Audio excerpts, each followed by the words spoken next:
Michael Daboul, classic IFBB pro known for his insane conditioning, who placed 6th and 7th at the last 2 Olympias and has 9 pro wins. I don't get that hungry. I don't want to binge on food. I don't crave sugars the same as I did before. And I think this is the main reason why I improved my digestion, improved my health, and improved my look. That's the main reason why I left that track. Many coaches, I wouldn't trust them. That's why I was always not listening to them, same like you did. Sometimes I do my own thing. They tell me to say something, okay, take like 200 milligram of this proponate for the week. I was like, 200 milligrams is just bikini dose. What's that, 200 milligrams? Bikini dose.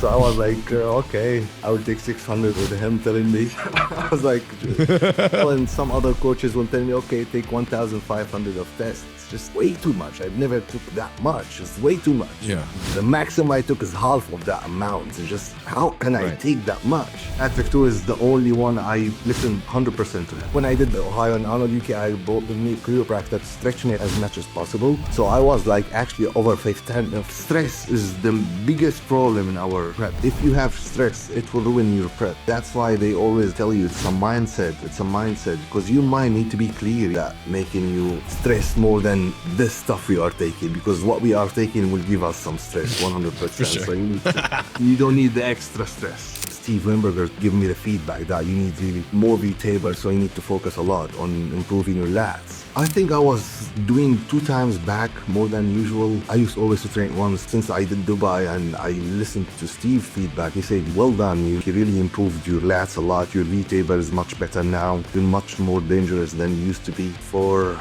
the first time in my career, I use it. How you been? All good, all good. How have you been? I'm good, but I'm fucking shocked by how big your fucking bicep looks right now. I freaking just heard that you were off cycle for the last 5 weeks, right? Yeah, I've been you off just start cycle prep? for the last, yeah. That's crazy. That Actually, doesn't look off. Well, I've been eating a lot, so that's why maybe. Oh yeah. What were Yeah, your calories like, at? I've stopped like gear maybe 1 week before the show. So since 1 week out, I was off, and I've been off now for the last 4 weeks after show, so 4-5 weeks total. I just started yesterday, so yesterday I'm on. Since yesterday. Yeah. What was your food at while you were off? What was the food like? Well, like the good thing this time, my appetite wasn't so high, so I wasn't pushing my food at all. So I was eating only when I'm hungry. So sometimes I'm eating 3 meals, 4 meals, 2 meals. So I'm not pushing any food, but when I'm craving something, I just eat it. Yeah. Huh. I guess for a general idea, like what, I know it varies greatly, but how do you feel like your normal calorie intake is in the off season versus prep? I think this doesn't seem like an off season because it's just a short break from Dubai Pro until like I took just a health phase just to clean my system off. So I wouldn't say it's an off season, but usually my off season around like 3,500 calories up to 4,000. I don't eat a lot. Okay. Yeah, that seems pretty standard. I feel like that's about an average what I eat in the off season too. Yeah. Which is kind of surprising because I never push food. I never force myself to eat. Like I grow really easy, so I don't have to push food real high. So most of the time I eat like just higher than the prep 1,000, 2,000 calories. I don't push food really high, and I just grow, I don't seem to need to push food. I'm not an open bodybuilder, so if I want to grow, I need to grow 1 or 2 kilos for the weight limit, just not much. Right. Brother just grows. But I guess it makes sense too, though, because from my knowledge, you've always been at that weight cap, right? So it's been hard to like play around with the weight cap considering I believe I heard you talking about this in either another podcast or a video, but you were kind of like right on the border of potentially being able to gain that 7 extra pounds, except like you never do, right? So then it's like, how the hell am I supposed to, like I don't want to like gain 7 pounds and then not be able to make my weight cap.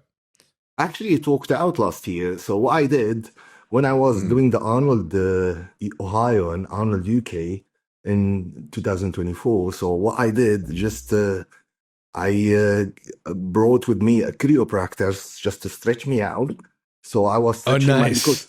yeah, Yeah. so I was like because they will take three heights of you until they Uh-huh. like lock it in. So Right. what I did, like when I did the Arnold Ohio and Arnold UK, I brought with me a chiropractor to stretch me as much as possible. So I was like actually over 5'10" in this two times.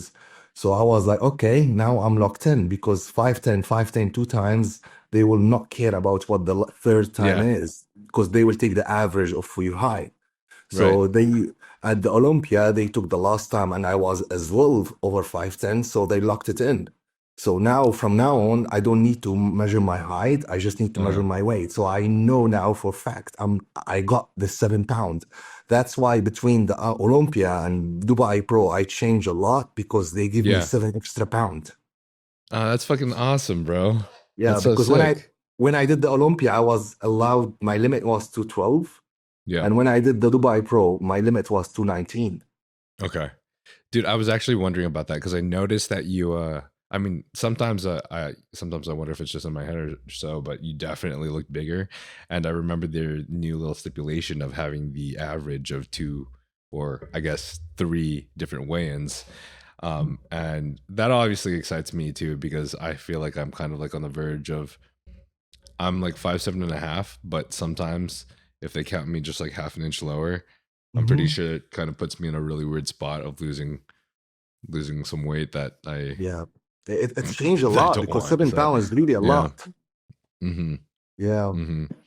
Okay, I want to ask you about that in a second, but first, congrats on Dubai. That was fucking awesome. That was an awesome showing, man. thank you, man. Thank you. I think it was my best showing up to this date. Like the first time I feel I brought the fullness I need, and I was really in shape and conditioned enough to like the same condition as usual, maybe better than usual. But it was really good. I was happy with the way I looked.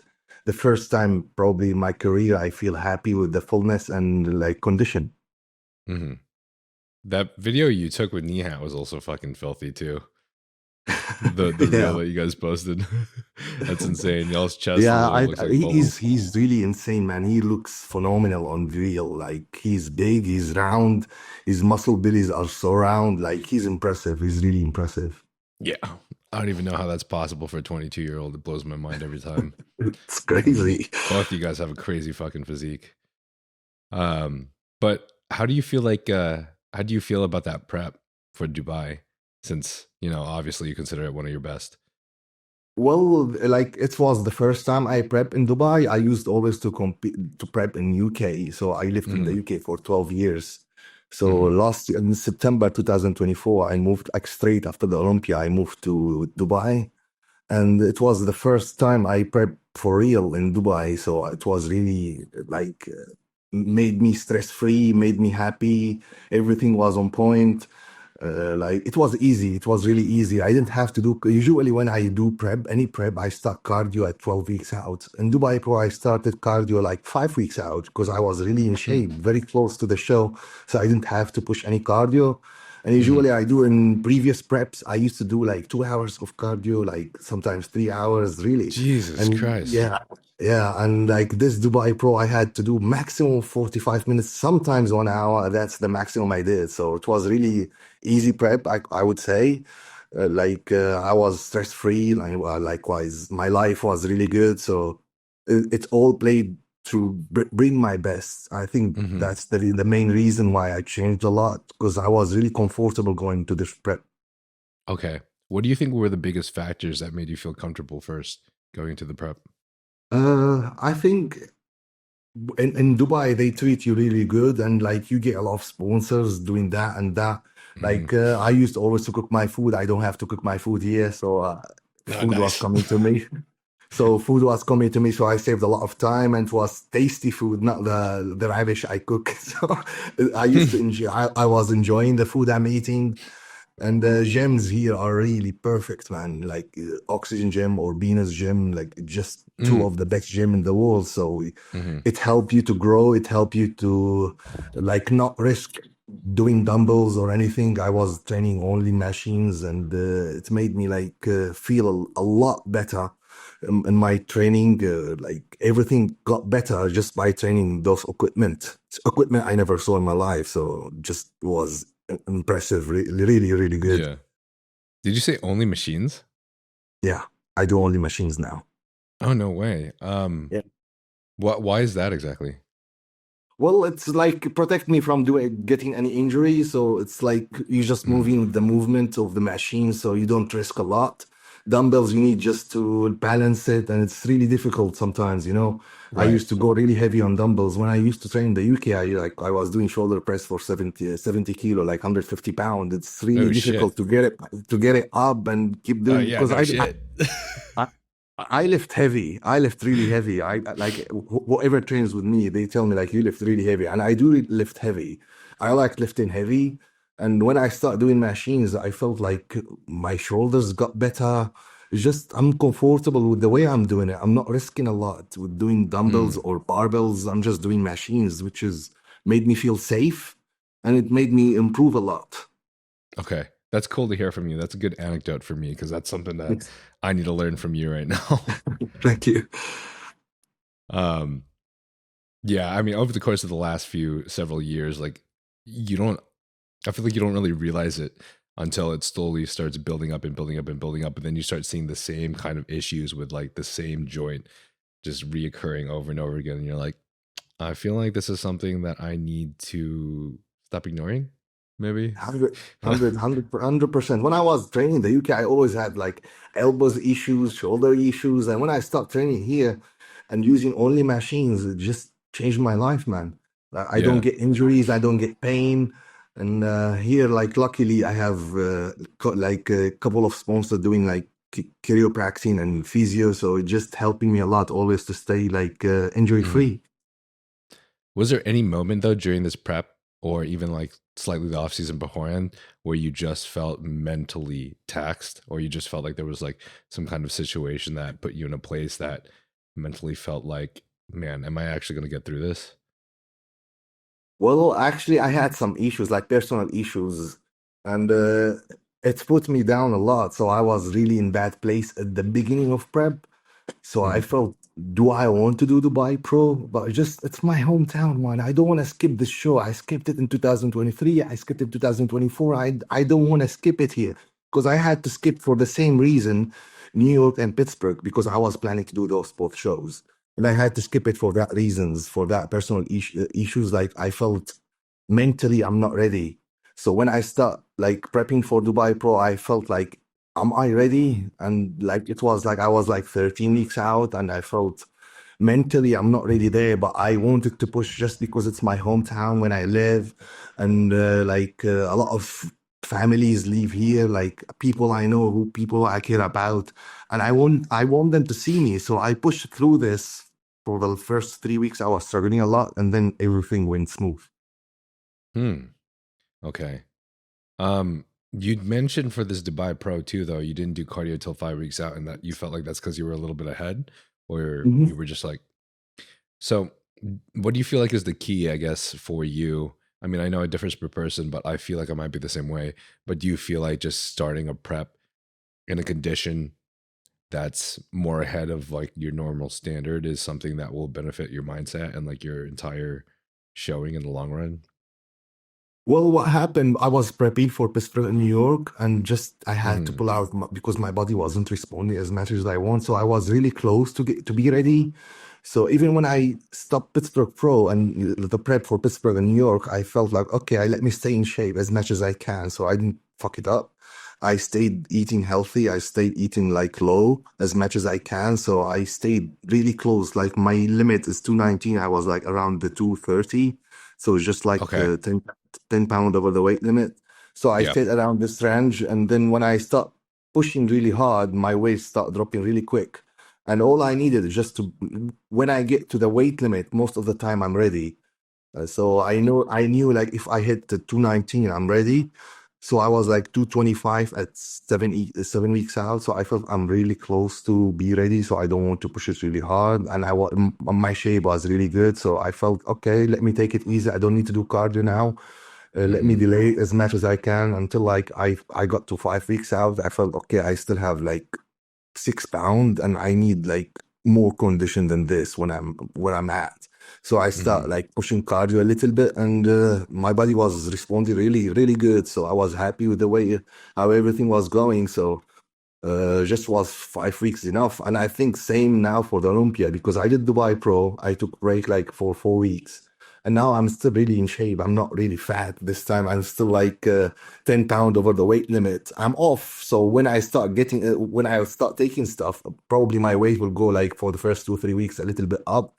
But Yeah. I feel I will not need much cardio, same like Dubai Pro, because I stayed as much as I can in low body fat. Nice. Okay, cool. Who's your coach that you're working with right now, if you don't mind me asking? Like I prepped myself for Dubai Pro, and I will do the prep for the Olympia by myself as well, I think. Oh, that's crazy. Yeah. How long have you been doing that for? Well, like I turned pro doing prep on my own, so I know like Uh-huh. what I need to do. But I would say since I work with Chris Acito and Patrick too, I learned a lot from them, and Yeah. I would give like a shout out to them because they helped me a lot to know the knowledge I have now, and especially Patrick too. He was like teaching me a lot. Like I learned a lot from him. I always call him my godfather. And when we split and stopped working out, stopped working together, I was like, I stayed like 6 7 months without coach. And then I hired Ahmed Askar, which was a really good coach as well. I worked with him for 2 shows, Legion and Titan. I won both of them with him, and then I felt like okay, I really need to find myself because I wasn't like checking in a lot with my coaches, and I felt I'm not there mentally because I had some issues. Like it took me like 9 months, personal issues, and I wasn't really in the mindset to be locked in with anyone. So I was like, sometimes I check in, sometimes I don't, and Okay. I felt I would disappoint any coach I'm working with. So Mhm. I don't like to disappoint anyone. When I'm on prep, I have to be locked in, and I felt Yeah. I'm not locked in with the coach because I don't want to speak to no one.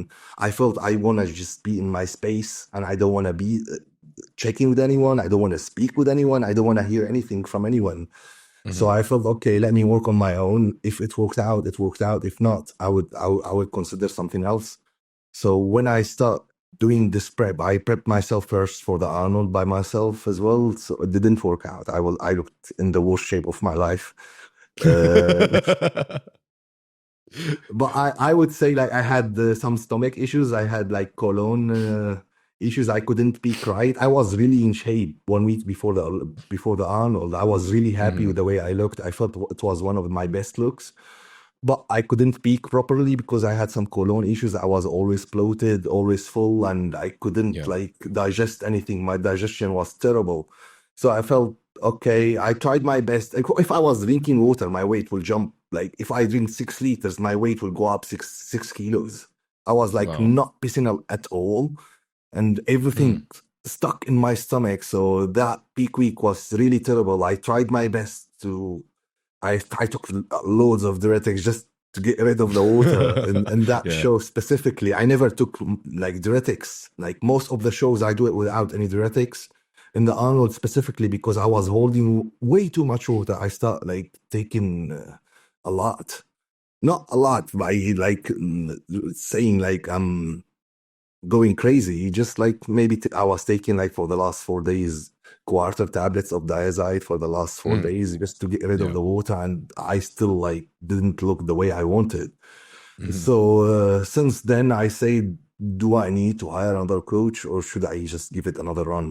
Because I knew if I didn't have the stomach issues, I would peak right. So I said I Mhm. would give myself another show because I was still speaking with Patrick too in that time. I was like Mhm. just checking on him. How are you, coach? I miss you. Blah blah blah. Because I was feeling I need a coach. In the same time, I'm not ready to be locked in. I didn't want to talk to no one. Yeah. So I said, let me try it another time by myself and see how it goes. So I did the Dubai Pro, and it really works out. It was the best showing of my life. So I was like, okay, I know how to be cried. I know how what to do. Because most of the time, coach will just put you in the right direction. He will just stop you from doing any stupid shit. Let's Yeah. call it, yeah. Because like we know how to diet, we know what to do, but we always scared of doing of taking the action of taking like, I have to do this or I have to do that. Just we scared all the time. But I was really like strict with like the decision I would make. So I was always taking the right decision most of the time. So I said, okay, let me try it on my own, and it worked out in Dubai Pro, and I felt was really my best showing because I was stress free. Uh, yeah, and I felt if it worked in Dubai Pro, I would repeat it again in the Olympia, and I will see how it will goes. Wow. How do you feel like what changed with your stomach issues, and did you ever figure out what exactly was happening or how you solved them? Well, I've done a lot of like scans and a lot of things just to find out what's the problem is. And when I spoke with the doctor, he said there is nothing in your stomach. We did like blood tests, we did like a boob test, we did everything we can. They put the camera from my mouth to see my stomach and my colon, Oh, just oof. to check it, to check everything. And they said you have nothing in your stomach and nothing in your colon. So we would suggest it's really stress. And I thought, Oh, I think it was really stress for the Arnold. That's what caused me that issue. That's why I had to pull out from the Prague and Pittsburgh and New York, because I mhm. was getting it a lot during that prep, and I was scared of having it like more awkward or harder come closer to the show, because the closer you come to the show, the more stressed you will be. And I was Uh-huh. like, since 4 weeks out, I'm really stressed and my stomach always bloated and a lot of gas. So I tried to find out the reason, and most of the doctors told me it's stress, and they give me some tablets, and it really helped a lot to get all the stress down and to be in the shape I want. Wow. Okay. Wait, you said they sorry if I missed this, but you said they gave you some tablets to help? Yeah, yeah. What kind of tablets help with stress, I guess? I Sorry if think this is a dumb question. I think they give me some Oh, Xanax for me. that should help. Yeah. It helped me Fire. sleep as well. It helped me sleep Yeah. as well. Yeah. That's Yeah. hilarious, bro. That's freaking hilarious because I just took some last night. I had a buddy that was I've been having Arab sleep and doctors. insomnia issues. Yeah, for doctors. Yeah.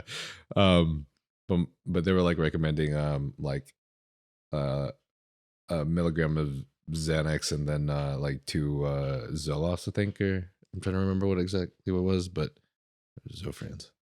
Ah, shit. Never mind. Now I just sound like I don't know what I'm talking about. Anyways, um, yeah, I've been like doing a lot of delving into like things that you can use when necessary to help sleep, and I've been talking Hmm. to some doctors that even just discuss how like obviously you don't want to take Phenibut or GHB, especially on a regular basis. But if there's ever a need, like on like a oh this night I definitely won't be able to sleep, but I need it for tomorrow. It's okay to use it in a very in a very rare and occasional fashion. So I mean, as long as people are aware and being able to use tools to their advantage as a tool It, rather than as a regular crutch, then I think yeah. that makes all the difference. But that shit's tough sometimes because that shit fucking works. That's for Yeah. sure. Trust me, like when I used the Xanax for the last 3 weeks before the show. I think it really helped me to sleep. It helped me to get my stress down. But even though, like in the last week, I still felt before Dubai Pro, I felt a little bit of stomach issues. So I felt I'm getting bloated a little bit. So what I felt to reduce the stress, because I know Trenbolone make me stress a lot. So I stopped Yeah. all the gear. Usually I keep everything until the last 2 days before the show. Mhm. All my shows before. Only Dubai Pro, Oh, I stopped everything. running everything, Oh absolutely wow. everything. I'm Holy up to crap. 2 days, up to 2 days out. I cut everything. This time I decided like let me cut everything at 1 week out, and like third day after I stopped everything, I felt great, man. I felt really great. My stomach's so flat and I can pull back into my stomach. So I Oh felt like, yeah, shit. it really helped a lot. It really helped a lot. Like stopping all the gear 1 week out, it really it helped me a lot. And I learned for the first time because I was always scared of stopping everything. Oh, I will lose my fullness. I will not be in shape. I will Hmm. look terrible. So I was always scared. I kept everything until the last 2 days. This is the first time I took the rough decision to stop everything at 1 week out, and it helped me a lot to look really good. So I feel I think I will do it all the time. Wow, that is awesome. That's cool to hear too.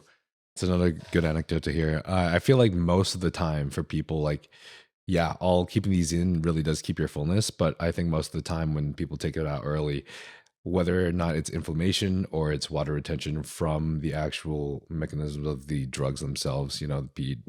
the anabolics, uh, I always feel like it helps show more detail in the striations and the separations of the muscle. So I feel like keeping it in, you get like a fuller look, but it's almost like a slightly more inflamed look, if that makes Yeah, sense. blurry, a little bit blurry muscles. Like you feel the lines are not deep. Yeah. So that's how I felt. Like this is the first time I feel like my lines are really deep and I'm really full because I was eating a lot. I was able to Hmm. eat a lot. So I felt like it really helped me. Like my digestion was on point. There's no inflammation, just helping me to recover really fast. Yeah. That's awesome. Bro found the balance. Yeah. Do you normally keep in, did you drop GH as well this time? Well, usually at GH, I drop it at like 1 week out all the time. This time Okay. as well, I drop it like at 1 week out. So it just didn't Okay. change nothing. But I used to keep Trend, keep Test, keep Yeah. Masteron, keep all the Gotcha. orals up to 2 days Mhm. out. I stopped completely everything at 1 week out. I kept maybe only Clenbuterol. Okay. Like, would that Yeah. mean like your last injection was about 2, 3 weeks out? Or no, not weeks, days. Well, Your last injection would be 2 to 3 days out normally? yes. Not two, Okay. 3, 2 days out. We'll Two take days the out. last injection and 1 day out, I don't Damn. take nothing. That's how I used Wow. to do it. Okay. Gotcha. Yeah. Yeah. Hmm. It's strange. It's That's neat. completely strange, but it worked out. I felt like I didn't lose any fullness. I if it did, it made me fuller because I was eating more than usual Hmm. and I was dropping just weight, so I felt I can eat more and more. So it really helped me to look at my best. So I think I will do it all the time. I will never change nothing from what I did this prep. I learned something really new. That's awesome. That's dope. I'm working with Patrick as well, and I freaking love him as a coach, man. Patrick Man, is just like, he's one of the best.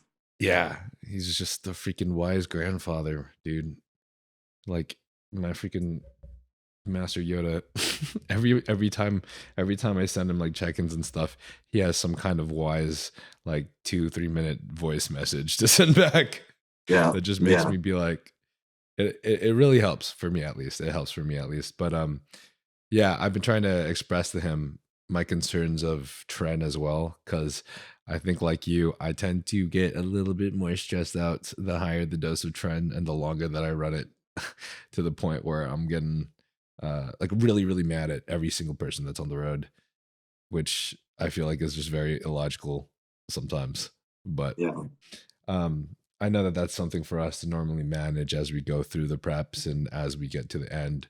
If we're feeling super stressed out like you did, this is like the perfect time for us to kind of dive deep into what our protocol is and realize, oh, maybe these are the things that are causing me an exacerbation of stress, and maybe it's a good idea to pull them out. Um, I guess, have you always felt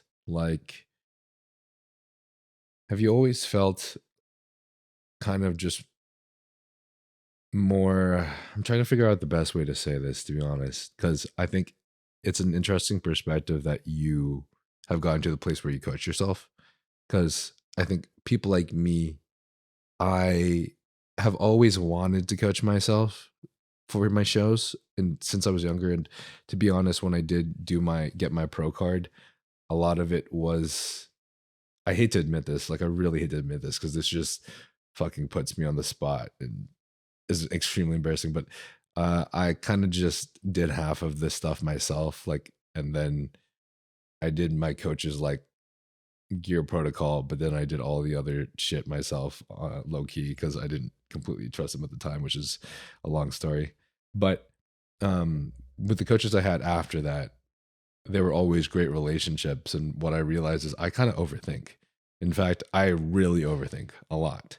So Yeah. I think being with these coaches has helped me hone in my focus and understand that there is one road that I can travel on instead of worrying about all the other hundreds and thousands of roads that I could be taking, wondering if this would be better or if this would be better.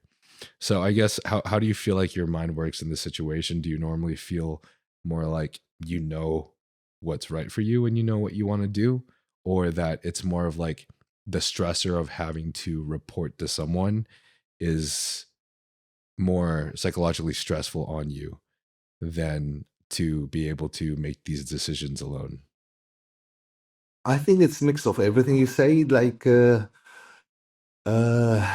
worked with some coaches, I wouldn't name it, but they give me like I felt very, very little dose that what I need. And I worked with other coaches who give me much higher dose than I need. So I always Mm-hmm. spoke to them like I told them like this is really low or this is really high. And they Mm-hmm. will always like get back to me, no, do what you have been told. We are your Yeah. coach. I was like always pissed off from this because I know myself what work for me. So I like the person who listened, and the one who was listening most of the time, all the time, Patrick. He was Mm. always like listening to your feedback, what you're telling him, and he always worked around what you're telling him. So that's why I felt very comfortable, and I worked with him for a very long time. I worked Mm-hmm. with Patrick for like around 3.5 years, and I won with him like I think 7 shows together. We won together, so it was really perfect match. I love Patrick. Like we like split for me being not strict to my like being locked in. I felt this is the main reason. I felt I'm not coachable at that time, so I needed a break. I needed to I see.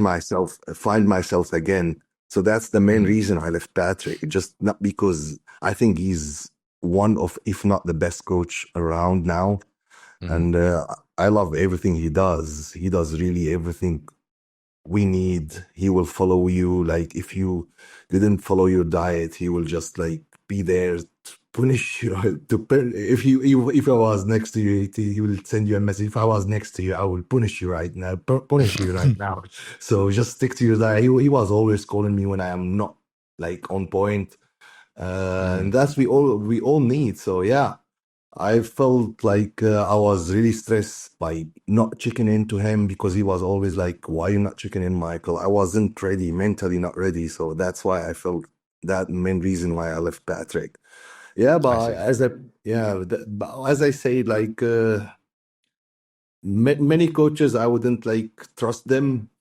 That's why I was like always not listening to them, same like you did. Sometimes Mm-hmm. I do my own thing. They tell me today is to say something. Okay, let me take like 200 milligram of this proponate for the week. I was like, 200 milligrams is just bikini dose. What's that? 200 milligram of Bikini does. this proponate for a week. It's just nothing.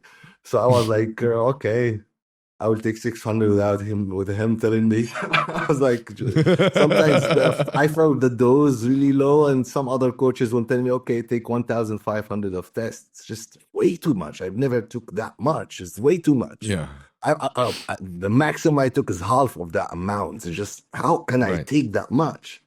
It's just way Mm-hmm. too much for me. So sometimes I wouldn't listen from this way or another. Mm-hmm. I That makes think sense. Patrick Tour is the Yeah. only one I listen 100% to him.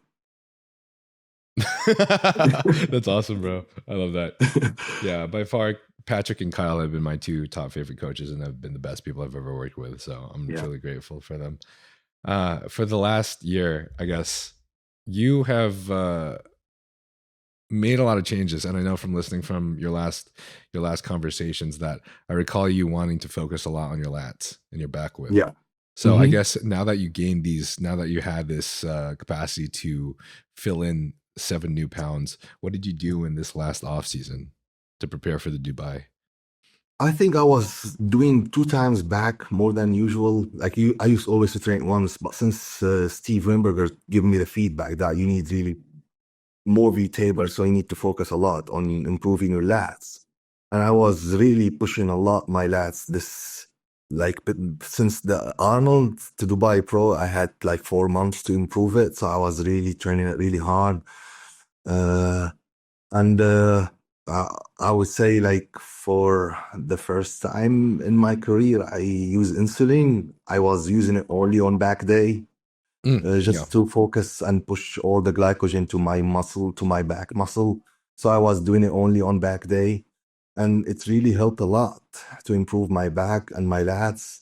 And the equipment in Bino's gym helped me a lot as well. It's a life changer training in the gyms, honestly. I used to Mhm. train in UK and the gyms there are very basic, very poor and not as good. So when I moved here and I started training in gyms like Oxygen and Beano's, it changed my life. It just everything you need, every angle of you need is there. Every muscle you can feel it from every corner. So Damn. it helped me a lot to improve my lats because a lot of equipment you can focus on lats. When in the UK, I used to have 1 or 2 machines for lats. Here, there is like 20. You get like, what should I use? So I start training every single one of them. And the way I feel my lats the most, I start like, okay, I need to focus on this exercise because I really feel my lats a lot on this exercise. So I start focusing on the exercises that I feel my lats the most, and it really helped when I focus on those equipment to improve my lats. And between the Arnold and Dubai, since I did Dubai and I listened to Steve feedback, he said, it's well done. You really improved your lats a lot. Your V-taper is much better now. You're much more dangerous than you used to be. So it lift me up. It give me some motivation. So yeah, I can be better. I can improve because I still have when I competed in Dubai Pro, I was like 218, 217.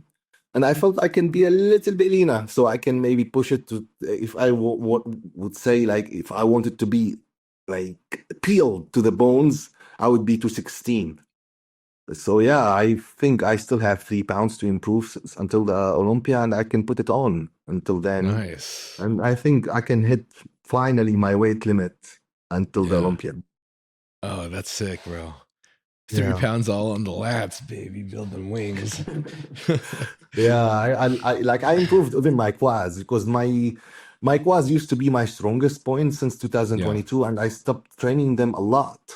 So I was training them once every 2 weeks because they always told me your upper body is behind, your lower body is like much better. So you need to improve your upper body because we have Mhm. weight limits. So I need like always to balance it. I can't train everything as hard. Sometimes I train something less than usual just because something is need to be better. Like I used to focus a lot on the Mhm. upper body and lower body. I wasn't focusing for the last 2 years, and it made my upper body better than my lower body in the end.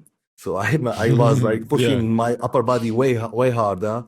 Yep. And in the last few shows I did, they always told me your quads need to improve, your quads need to improve. So I was focusing on my ass and my quads, and that what made the change, really made the change. So I think like this Olympia, I can get the best placing in my career. I'm Oh confident I wow. can get the best place in my career because I know how much better I got. And like with the physique I did the last few years, I got sixth and seventh. And everyone says, "Oh, Michael will be out of the top 10 this year." Every year I hear the same. Every year I hear the same. Okay, Michael will be out of the top 10. Maybe I'm not the Fuck these favorite. people. Maybe What the I'm not the fuck? favorite for many people there. But I always break your bets, guys. I'm always coming to be inside the first call out. Yeah. Let's go. Oh shit. Bro, you just dropped the perfect ad read for us all to move to Dubai. I hear so many people telling me about how beautiful Dubai is, and I don't think anything has persuaded me more to go to Dubai than you telling me about how sick the 20 different machines are for lats. Man, you need to That's visit it. If you haven't been here, your life gonna change the minute you visit Dubai. I visited first time in 2021, and the minute I get into the gym, I felt, okay, this is gonna be my home, 100%, That's 100%. tight. So yeah, it's Yeah. just the minute you visit it and you feel you're like a celebrity. They really love bodybuilding. You will feel like a celebrity wherever you go. If someone knows you, you get anything for free. Absolutely everything. The minute you land, food free, chiropractor free, physio is free, gym membership is free. You absolutely pay nothing. That's fucking sick. Real quick, guys. So while I was looking at the YouTube analytics, I actually saw that 85% of you guys that watch this channel are not subscribed. And I want to ask very little of you guys, but if you enjoy this podcast, if you find value in it, then please do me this one favor and subscribe to the channel, because doing so helps me get bigger and greater guests like the guests you are listening to today. Also, this channel is not sponsored, which means only the companies that I work with, which are Young LA and Huge Supplements, are the companies that can help fund this channel by you guys using the code NILE. So code NILE gives you a discount of 15% off of Young LA, and code NILE also gives you a discount of 10% off of Huge Supplements. And if you decide to purchase anything from any of these companies, it will help immensely for me by using my code. And this way, I can travel to other guests and also upgrade in equipment to make this podcast bigger and better for you guys. That's also crazy to me that they started telling you to work on your quads when that was one of your strongest points in the past. It's kind of mind blowing. I had the same kind of situation the last 2 years. Legs have always been my weakest point, always.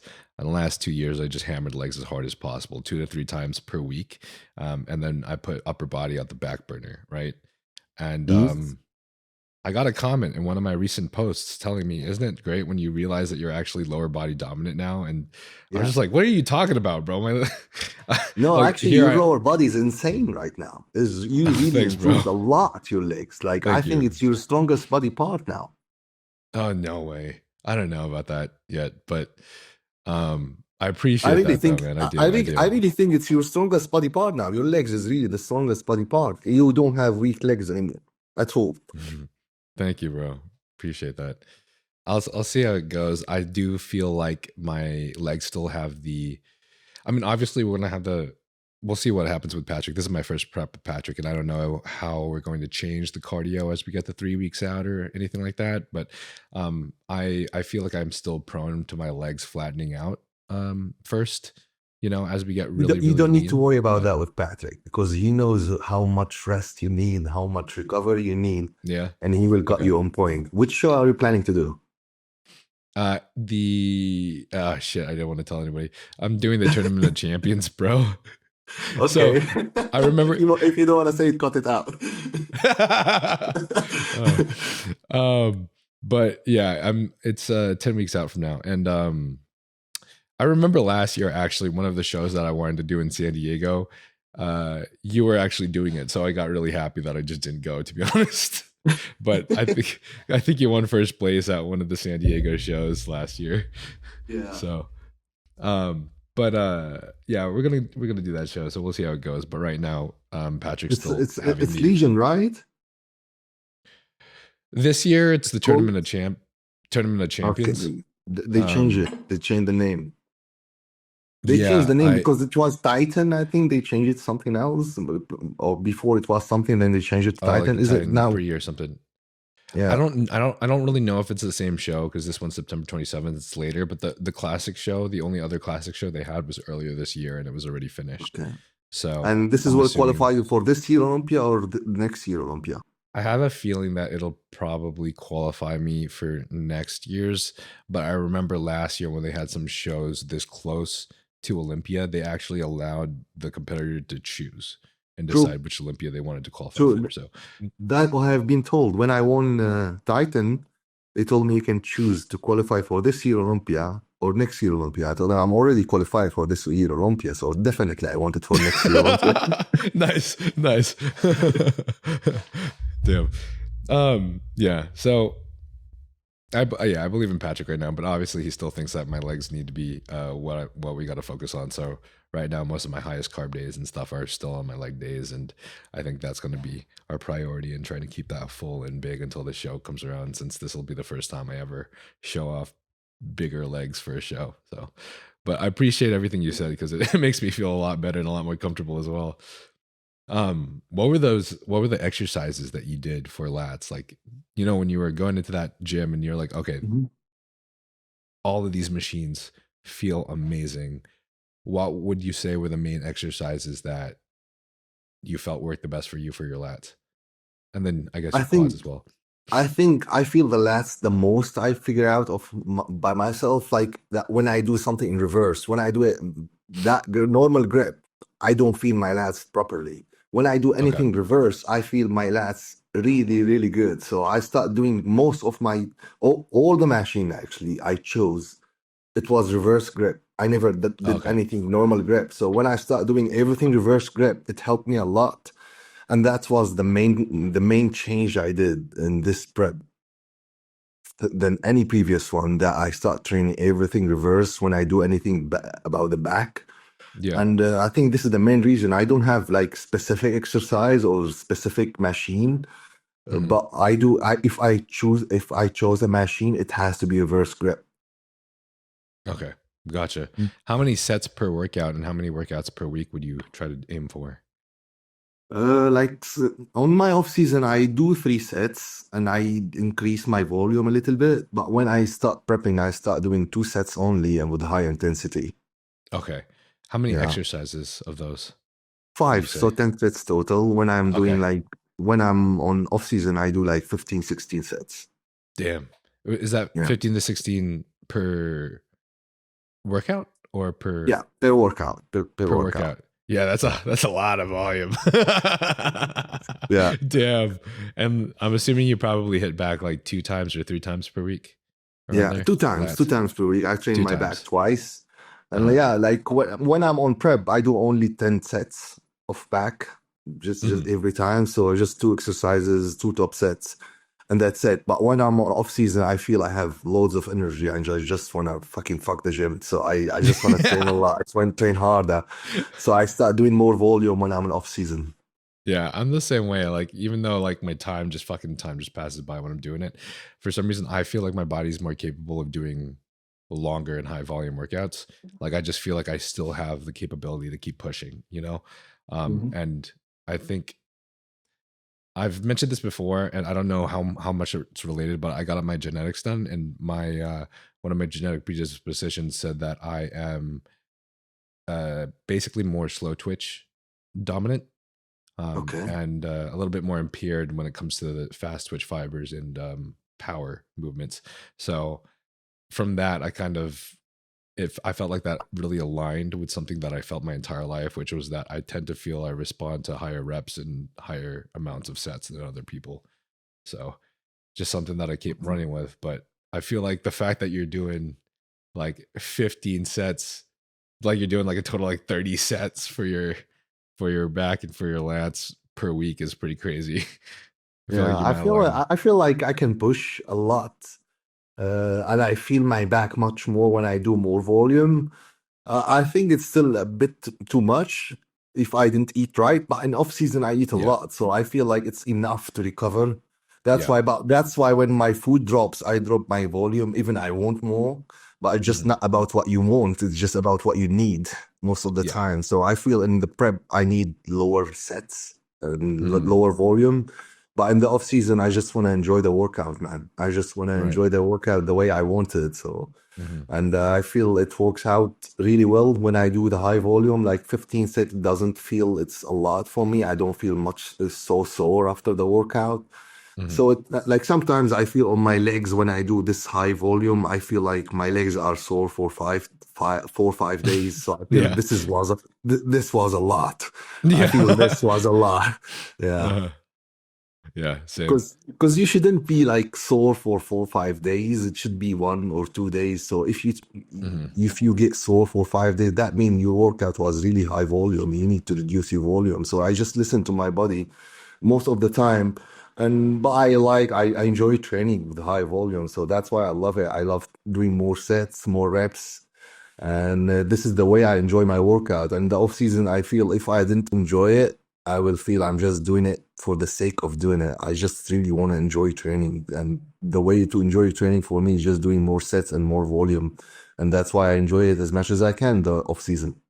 Yeah. Do you implement any intensifiers? Sorry? Do you implement any like intensifiers, training intensifiers, No, no. like rest pause sets or anything? I used to do it with Patrick a lot, but not Yeah. anymore. Like now Mhm. I do just most of the time just drop sets. I like Okay. drop sets most of the time, so I just like if I'm training something, okay, let's do it this one for drop set.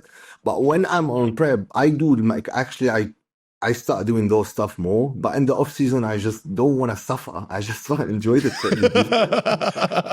Because I know how much suffering when you do rest post set and how much Yeah. energy it will take from you. So I don't, my intensity will go a little bit lower on the off season. It's more volume, less intensity.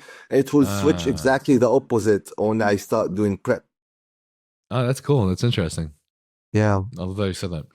Um, yeah, I think I should probably heed that from you because I tried to up the volume and intensity the moment my off season started, and it just broke my back. And then I had Yeah. this left It, back it's issue for the it's way next too 8 months. much. Yeah, Yeah, it's way it too much. was.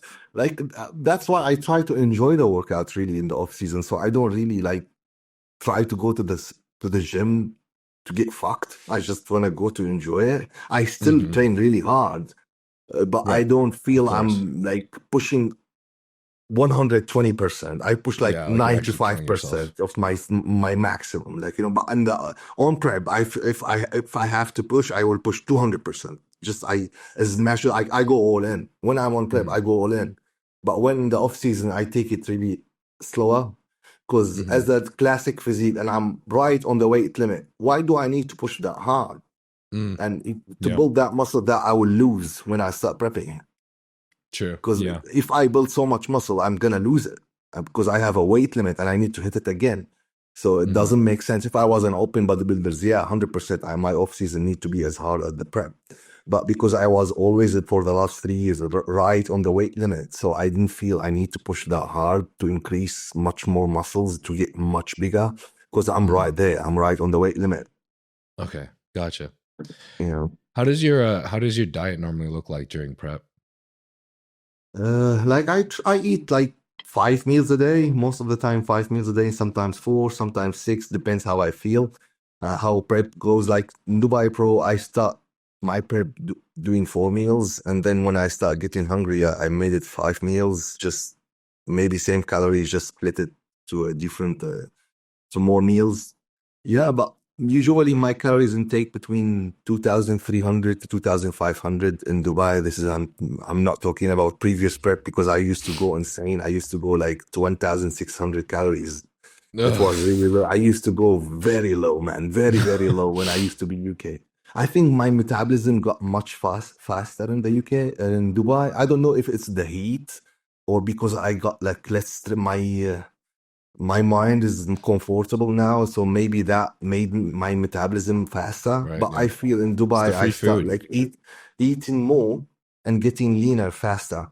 Really, and I wasn't like this in the UK. I used to suffer to get conditioned. I used to eat like 1,600 calories, 1,700 calories. Wow. I used to starve. I Mhm. used to eat like go to bed crying from the hunger.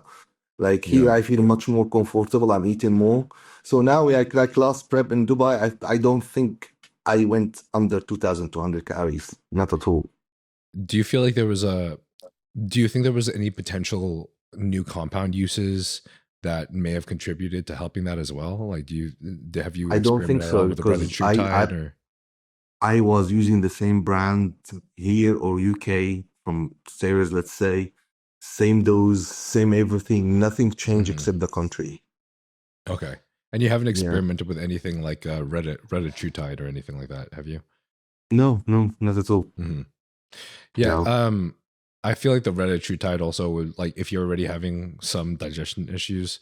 I feel like retatrutide, if not taken at the smallest dose, effective, is probably going to exacerbate those a little bit, anyways. Just from the natural fact that it slows digestion, uh, and I think the interesting thing though about retatrutide, bro, is like I've every coach that I know of has mentioned now recommending their clients potentially try it out, which is kind of Really? crazy. Yeah, it's pretty surprising, man.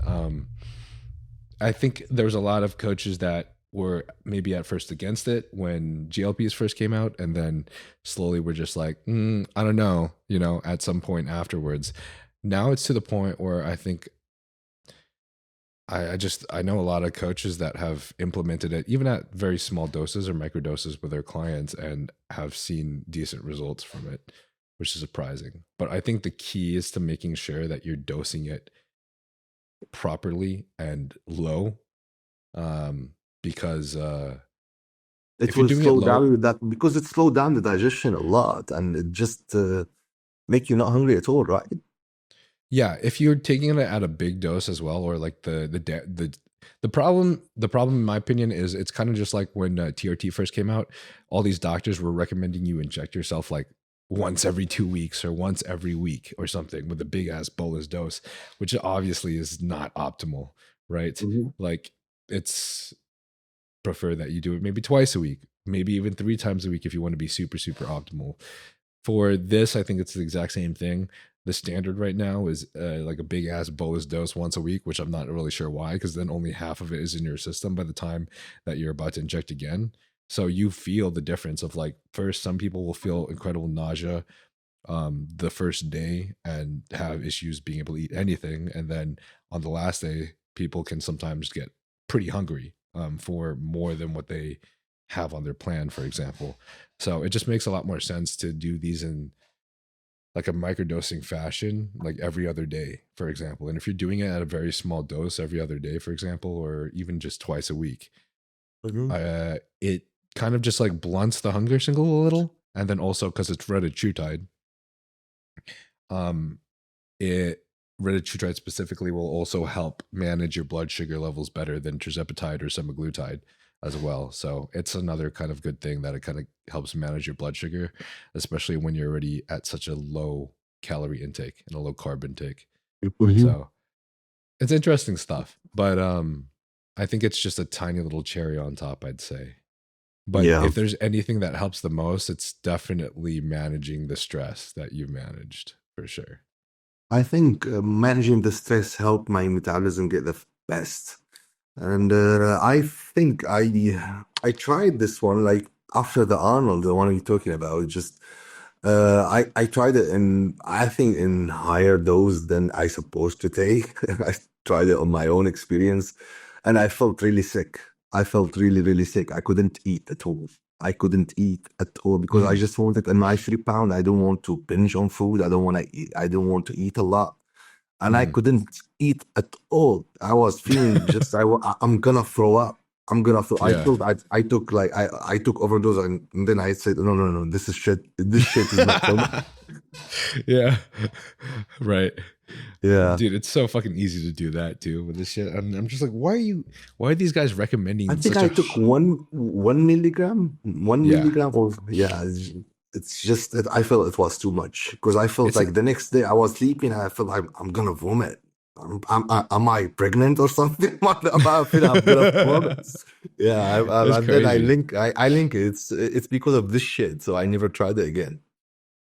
Yeah, Yeah, but I don't even I think if you took it in as they said, maybe in zero point 0.2, 0.1, and you start like managing it very proper, it could help maybe to manage your hunger, craving, mhm. and not binge on food. Right. And like, yeah, and stick to your diet more. Maybe I would someday try, but since I came to Dubai and my appetite is really manageable, I'm not getting Yeah. that hungry. Same I used to be in UK. In the UK, because I was like depressed for the last couple of years, and I Mhm. was like always home, not seeing many people, and I felt alone. So I was really depressed. And some people, when they get depressed, they just eat. And this, me as one of them. And when I'm depressed, I just want to eat everything in front of me. I just want to eat sweets and I just want to binge on food, man. Yeah. So, yeah. And since I came here to Dubai, I felt really happy, comfortable. And this has helped me a lot. My appetite is really good. So I like, I don't get that hungry. I don't want to binge on food. I don't crave sugars the same as I did before. And Mhm. I think this is the main reason why I improved like my digestion, improved my like my health, and improved my look. Hmm. Yeah. I Yeah. uh I completely believe it as well. I think that's definitely the best thing that we can all do. It's just always the hardest to figure out how the fuck can I relieve my stress, you know? Yeah. Then you start getting stressed out about the fact that you're stressed out. Fucking sucks, Yeah, dude. and I think like stress is the biggest problem in our prep. If you Yeah. have stress, it will ruin your prep. That's Yeah. why they tell you it's a mindset. It's a mindset because your mind need to be clear. You need to be ready for prep, Hmm. and you need to be comfortable going into the prep, not having so many issues and something stress you out, something give you anxiety or anything like that. You just want to have a smooth prep, and you need your mind to be there and not having stress that making you stress more than this stuff we are taking, because what we are taking will give us some stress For 100%. sure. So you need to, you don't need the extra stress. Yeah. I this is something that I'm really enjoying you saying right now, as well as so I think one of the biggest keys and one of the best ways I really truly feel for someone to become the best bodybuilder ever is first like learn their body really over the course of 10 years, however long it takes for you to really pay attention, be as self-aware as possible, maybe even track how you've responded to everything, you know, your PEDs, your food, your diet, your psychological stresses, relationships, your training. Just be aware and just pay attention to all of this. And the thing is, like, 100%. a lot of the time, you don't even really have to try to do all that. You don't even have to try to write everything down.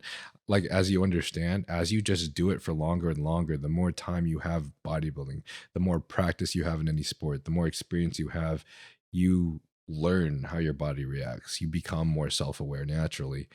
And I think adapting and listening to that self awareness, listening to what you know your body needs is probably one of the biggest keys for us to become the best bodybuilders ever. Like, I listened to C-Bum said the same things that you have said, where it's like, sometimes I'll eat 6 meals, sometimes I'll need to eat 5, or sometimes like hit what he said specifically, for example, was like, sometimes if he felt like it was really necessary or needed it, sometimes he even skipped a cardio session, you know, while he's working with Hanny.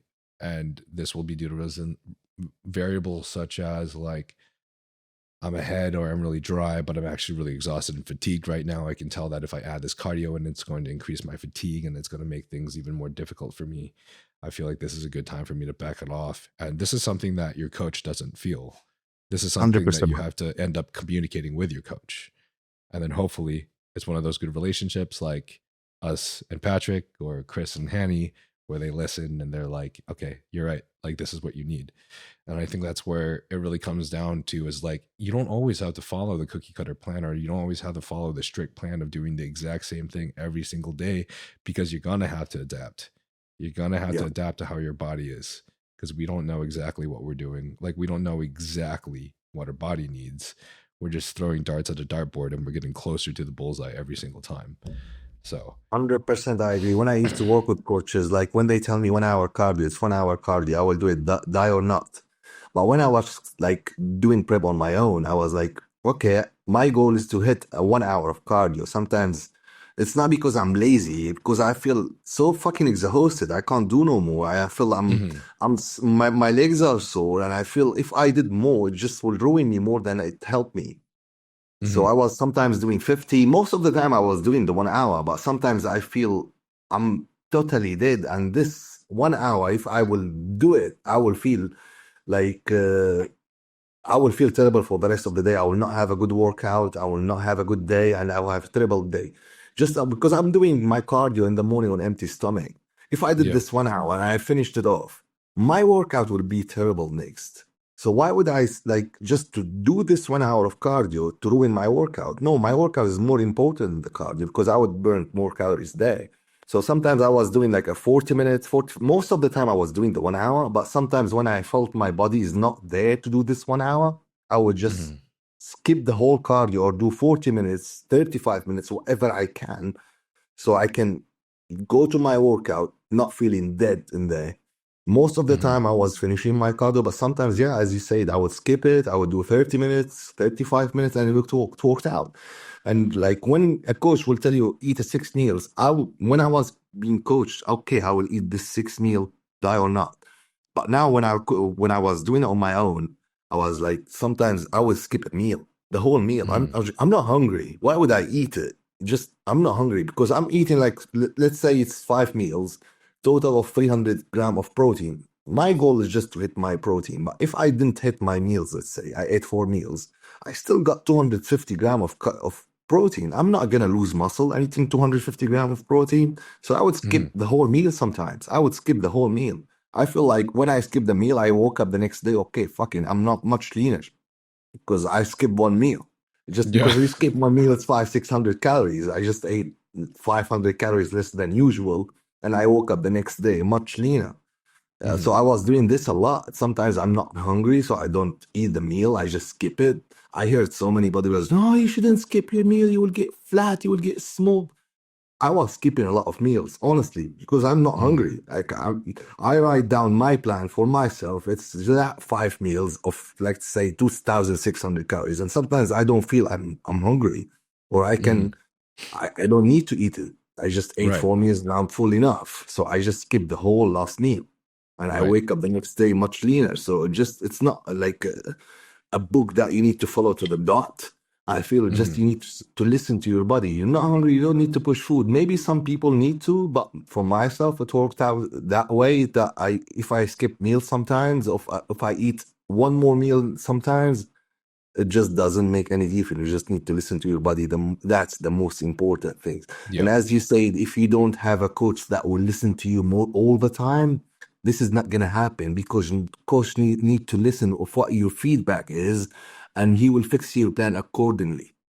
Hmm. Yeah. And Patrick is one of them. He always used to follow your feedback, listen to what you will say, and he always fix the meals or whatever we're doing to the way you want, or he listened to your feedback that he fix your plan. That's why it's so important to talk to your coach if you have one. Hmm. Yeah. Yeah. Yeah. Agreed. The only stipulation or the only pushback I'd say is like if you're first starting off, obviously this is important where you need to try to follow everything as much as you can to a T. Because obviously when you first start off with bodybuilding, it's like, most people don't really know what they're doing at that point or haven't even had the time to learn their body. And but once you've been in this for so many years and this has become like your passion, this is everything most of us are, I think, too stressed out about making sure that everything's perfect and that we're Yeah. on our goal. We're like, Yeah. we almost care a little too much about being Yeah. absolutely as perfect as possible by Yeah. the time show comes Yeah. around. That I think it's 100%. actually it's important for us to not be so neurotic about it and listen to our Yeah. body and what it really needs. I, I, So I think when we start like fitness, like want to do everything to 100%, we start getting stressed. And yeah. that something will give us stress, and just managing the stress will get you so much better. If you don't stress about that, okay, I want to skip this meal because I'm not hungry. If I didn't eat it, oh, I will not build muscle. No, you will build muscle if you are training hard, eating enough protein, and getting your calories in. You will not lose muscle, or not. You will build muscle. You will not lose muscle, or you can build muscle only eating 4 meals a day. It doesn't need everything to be so complicated. Everything need to be basic, Mhm. not to give yourself enough stress, and that the way you improve. That's how I feel it's work for me. Mhm. Yeah. Yeah. Do you feel like there was a I'm trying to figure out the best way to phrase this. I'm having a little bit of trouble phrasing certain things, but because there's so many variables, right? There's so many variables in bodybuilding, but you have this fucking crazy conditioning, man. It's just like this insane detail. And I think almost every time you always come in peeled, just freaking peeled to the bone. But do you feel like there is a something specific like with your programming or with your tailored protocol that gets you there? Or how much do you think of that is genetics? I think it's a little bit of both. I think genetically, I'm gifted to get lean very fast, Hmm. or not. Let's say not get lean. I have my physique more details than most. And that what make me like when I get lean, all those details show off. And then everyone will think, oh, he's so fucking lean. Some people will be leaner than me, but they will not have the details as much as I do. So Mhm. this is something genetics. Some people will have more details than the others. Maybe they will have the same body fat, but someone will look much sharper than the other just because he have more details in his muscles than the other. And like some people will have exactly the same body fat as me, but I will look like sharper just because I have more details. But on the other hand, uh, like I always push myself. Like my mindset is very strict and very strong to push way too hard, way too hard. Like I would starve myself if I didn't feel I'm happy with the way I look or the way I'm conditioned enough. Like there is Mhm. so many preps. I honestly did every day 3 hours of cardio because I wasn't happy with my condition. I was really pushing it to the Mhm. like more than the limit. I was like sometimes falling off of the treadmill because I couldn't do it no more just because I wasn't happy with the way I look. So I keep pushing and pushing and pushing just to get there. Sometimes I did 3 hours of cardio, 2 hours of cardio, non-stop. Like there is one time I don't forget, I did non-stop in one set. I woke up and I was very upset from the way I looked. I did 220 minutes of cardio nonstop on treadmill. It's like about 3 hours and a half, just Mhm. nonstop. I kept doing That is on insane. treadmill.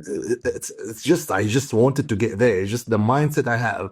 Just if I have a condition I want to hit, I will hit it no matter what. So I stick to the limit. Even if I had to starve myself, sometimes I was eating like just protein because I wasn't happy with the way I look. I was just eating my whole day just protein, like 1,200 calories, only protein, no fat, no carbs.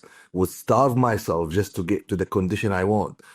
Sometimes I felt I need it, and some preps I didn't. So it depends how much I need to push. I always push to there. Some people will break, let's say, like in the last 3, 4 weeks, all the time. We get really into the dark mood when you fucking tired all the time, 24/7. You don't want to move from out, like up from the couch. You just want to lie down. You just want to rest, and you don't want to push no more. And yeah, I would just keep pushing. Some people will just break after 1 week. Okay, let me have a cheat meal. Let me have a refeed. I'm way too tired. I'm way too hungry. Mhm. They break so easy. So I would stick to the plan. If I wasn't happy with the way I look, I would stick 100%. I would never break. I would just stick like if I had to stay on diet for 8 strong weeks on Mhm. on low calories, I would stick to 8 weeks low calories. If I was happy with the way I look, yes, I would take it a little bit more easy. I would listen more to my body. But if I wasn't ready, if I wasn't happy with the way I look, I would push to the extreme. I would keep doing more cardio. I would like starve myself more. I would reduce my calories as much as I can just to get to the condition. So yeah, it's just a lot of mental strength for someone to get to the condition he want, to be happy with the way he look. And yeah, it's two parts. One, you have to push way too hard, and the other part is genetic to be more lean than the others. Mm. Gotcha. Um, how do you feel like well, I'm sorry I'm having trouble phrasing my words today. Um, I'm having one of those airheaded days. I don't normally take Xanax for bed, and I feel like I'm still on it right now. But how do you feel like your best peak weeks were? What do you think were protocols that worked the best for you? I think I figure out my peak week since 2021, and I never changed my peak week. I always Mhm. like the way I do it. It never changes. I always do the same thing. It work every single time to the same way. So I would like stop cardio at 1 week out, ready or not. It helps me a lot to get Oh, wow. Okay. myself. It helped me a lot to get the details more. Like, even if I felt I'm not ready 100%, I would still stop my cardio because I know the minute I stop my cardio, the inflammation will go away. I Okay. will get the details will get better. So every single show, I would never do cardio at 1 week out, and I would reduce my training volume a lot just to get myself recovered. And I would eat more. I start, people will start like reverse diet after the show. My reverse diet start in the peak week. I start getting my food higher since the peak week start. Like, even I'm not at the weight limit. Sometimes let's say my previous weight limit was 212. I used to be like 215. I would start carbing up from the first day of the peak week. Even I'm not in the weight limit. But because I stopped cardio and my body inflammation started going away, I would start eating more. Like, I would start gradually increase my carbs. So I would start like the peak week with 250 grams of carbs. Second day, 300 grams of carbs.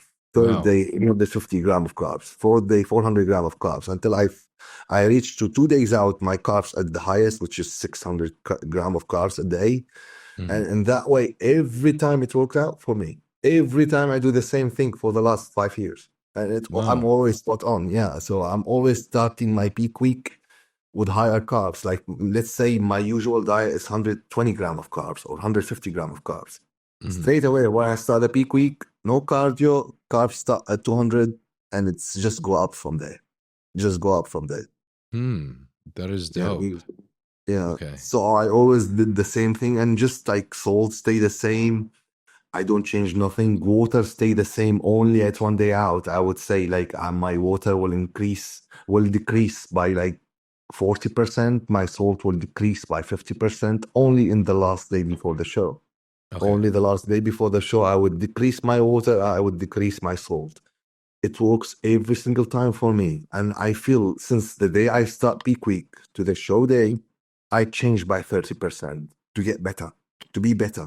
I changed really a lot. Like, you would see me the first day of the peak week, you would say, he would not bring the usual condition he has. He looked watery. And I will come to the show just because I'm recovered.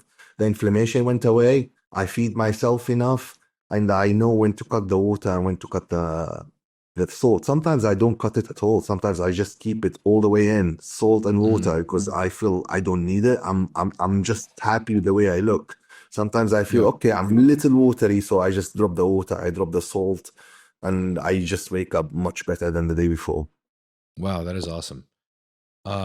Do you feel like when you were having issues making your weight class, before this new 7 pounds, that made it difficult or that caused issues for you to carb up that early? I was carbing up.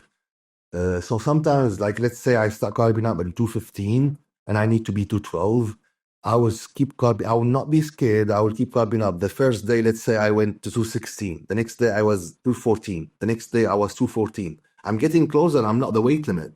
So only right before the weight in, I would cut food and I cut water for 12 hours and I make weight. I do some sauna sometimes, most of the times. Okay. Okay. Yeah.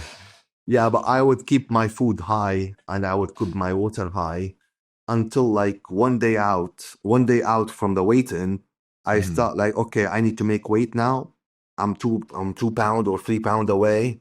I will cut the water, cut the food, and start doing little bit of sauna. As soon as I hit the weight, I start drinking back, I start eating back. So it just, I struggle for 1 day. I struggled for 1 day, but I struggle a lot. But I don't cut my food like early, all right, I need to push too hard because I start doing zero carbs. No, I keep my food really high all the peak week. Only 1 day before the weight in, I would just manage to make weight right on spot. I don't need to be under, I don't be to be higher. Just right on spot. If it's 212, I just want to be 212. No less, no more. Gotcha. Just 212. Okay. And the minute I hit it, straight away you will see me drinking and eating. So I struggle for 1 day. Like most of the time, let's say in the Arnold, because I was having issues with my stomach, I woke up like, I think 5 a.m. and the weight-in was 9 a.m. and I was 215 and I needed to be 212. I had 4 hours to lose 3 pounds. Sure, I just run straight away to the gym. I did some sauna for like 30 minutes, came back home, and I was checked my weight. It's like it's 213. And then I just like wear some heavy clothes on and I put the air conditioned high.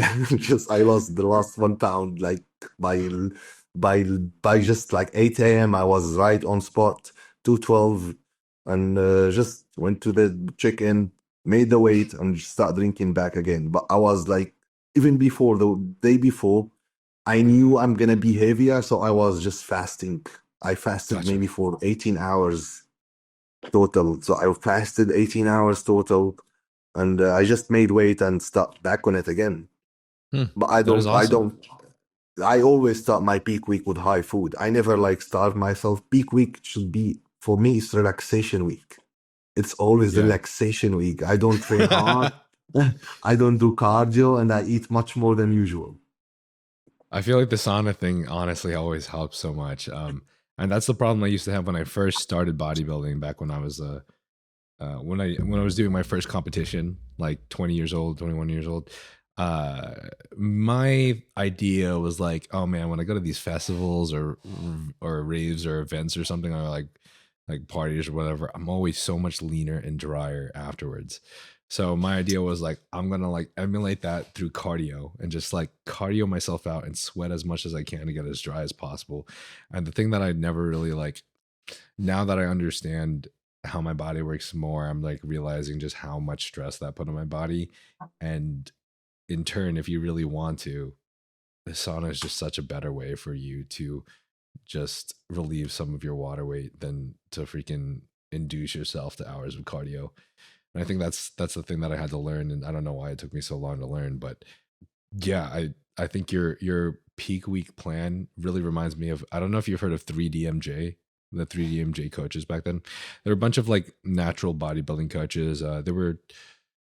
They've done a lot of work with Jeff Nippert before Jeff started doing all his like science-based YouTube videos that he got famous for. But I'm trying to remember some of these people like Eric Helms, and I think Lane Norton could probably be attributed to this as well. But they always discussed that the best peak week was done in the most moderate fashion, basically continuing everything as it is, but maybe just slowly titrating up carbohydrates, for example, until the show. Um, and if anything, maybe just slowly reducing some water intake, but nothing like pro Nothing bodybuilders used to do drastic. in the Yeah, nothing 2000s. drastic. Right. Yeah. And that's also a philosophy that, or well, that's also a method that I believe Stefan Kienzel also stands by, where he says like you never have to do anything crazy. Like for some reason, a lot of the bodybuilding industry, especially in the 2000s, um, thought, you know, the most extremes would provide the most extreme results. Yeah. But realizing now that really just creates an atmosphere for a higher risk of ruining your peak. And I mean, at that point, like the worst thing you could possibly do is create a higher risk profile for destroying the last 16 weeks of hard work you did Yeah. in 3 days, like why? 100%. I So, agree. Like I've done this methods of having 800 carbs, 800 gram of carbs in 1 day or 2 days, sometimes 1,000.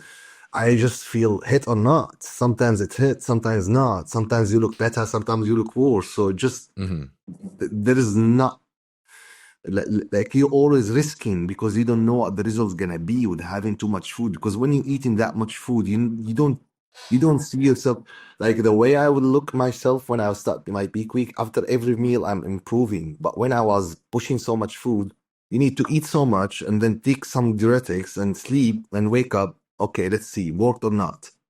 mhm, That's how most of them do it. But when I start doing like slowly increasing my carbs all the peak week, just I feel I'm changing every hour to a better, not to worse. Even at mhm, night, I look at myself, I'm still lean, I'm still conditioned, I'm still sharp.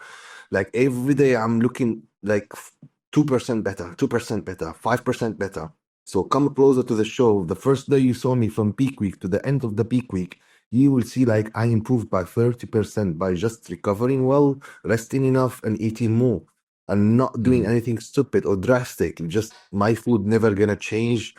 It's rice, cream of rice, and potatoes. That are what I always carb up with. Nothing crazy, nothing dangerous, nothing else. I just make it as simple as is, and just take it easy all the peak week, and just slowly increase my carbs up to the show. And when I'm like last day before the show, I'm eating 500 or 600 grams of carbs, but I was just increasing my carbs all the peak week. Mhm. I just felt this is always works for me, and I don't see myself ruining myself.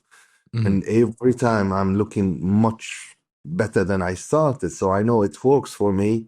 So I kept doing it since 2021 when I started working with Patrick, because a lot of peak weeks we done together, it was this way. Yeah. Yeah. Um, if you don't mind me asking, how do you feel about quote unquote cutting drugs like Clen or albuterol? Well, I love Clen. It's one of my favorite. It's one of my favorite drugs. I feel like I don't need anything else. I don't use any other fat burner. I don't use Superdrol or whatever other stuff. I just use Climbatrol. I feel it's enough to make me shredded. So I like starting at 8 weeks out, maybe earlier than others. I would Mhm. start like at 8 weeks out for 2 weeks, and then I take 1 week off, and then another 2 weeks on, 1 week off, and then Okay. another 2 weeks up to the show. So Mhm. I always doing it that way. I start like Clean Patrol at 8 weeks out, and it's one of my favorite fat burners, and I feel it works Mhm. really, really crazy. Yeah, there's a lot of people that complain about clenbuterol with its, effects on the heart and sleep as well, and I think those are extremely important for people to take note of. But Yeah. I, I'm the way that I personally do things always is in a more of like a microdosing fashion, except for my Mhm. gear now. That shit's in good dosages now. But back in the day though, especially for like any research chems or things that I would be a little bit wary about, especially if it affects my sleep, I would do it in a very small dose fashion. And Mhm. like starting off Clen at 10 milligrams, then titrating up to 20, no, micrograms, sorry, titrating up to 20 micrograms. I don't think I ever exceeded 40, but keeping it at that dose, honestly, bro, I thought it was kind of awesome because it kind of just, it made me feel like I was on like a nice cup of coffee throughout the day and Yeah. not as fucking exhausted. um, I don't know. It just kind of felt like a really light Adderall, to be honest. Yeah. But do you ever feel like it affected your sleep or caused No, you sleep I problems?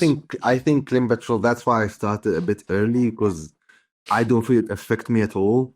Like Okay. first couple of days when I take it, I start getting shaky and I start getting like uncomfortable. But then 3, 4 days later, I feel regular, normal again, and I don't get that shakiness or being nervous all the time. Just the Hmm. first 3, 4 days maybe, and then I get used to it, and it Hmm. doesn't affect my sleep at all. I do like I start most of the time the first 5 days maybe 20 microgram, and then I increase it to 40 for the next 5 days, and then again I increase it to 60 for another 5 days, and then I come off. I come off for Hmm. the whole week, and then I come back on it again. So I always, when I come back, I start from the beginning 20 microgram, and then I increase it from there. So I always do it that way, and it doesn't affect my sleep. It doesn't like give me a bad feeling or any side effects, except Okay. for the first 3 days when I get used to it. Yeah, but I love Clean Patrol. It's one of my favorite. It's dangerous, like, of course, but you just need to be caution how you take it. And Yeah. I think up to 60 microgram is not too dangerous. I heard some Hmm. people they take 120, 160, and it's Yep. crazy when I hear 120, that. 160. Exactly. Yeah, Yeah. yeah. How can they manage that amount? Right. Because on 60, I would feel I start getting uncomfortable. But it's I Hmm. I know it's only for 5 days, so I take it for 5 years and then I come off. Hmm. So and then I start from the beginning at 20 Right. microgram again. So it just I struggle for 5 days, but it doesn't affect my sleep so much. And when I'm increasing that dose that slow, I feel my body is getting used to it slowly. So Hmm. I don't feel I'm going crazy in the dose. But I've heard so many athletes that they take in 120, 160, and they told me like, what do you think? I was just say, it's just fucking insane. How can you manage 160? I would, if I took Yeah. 160, I would feel I'm dancing all day from shaking. It's, just Yeah. crazy. Right. Yeah. Yeah.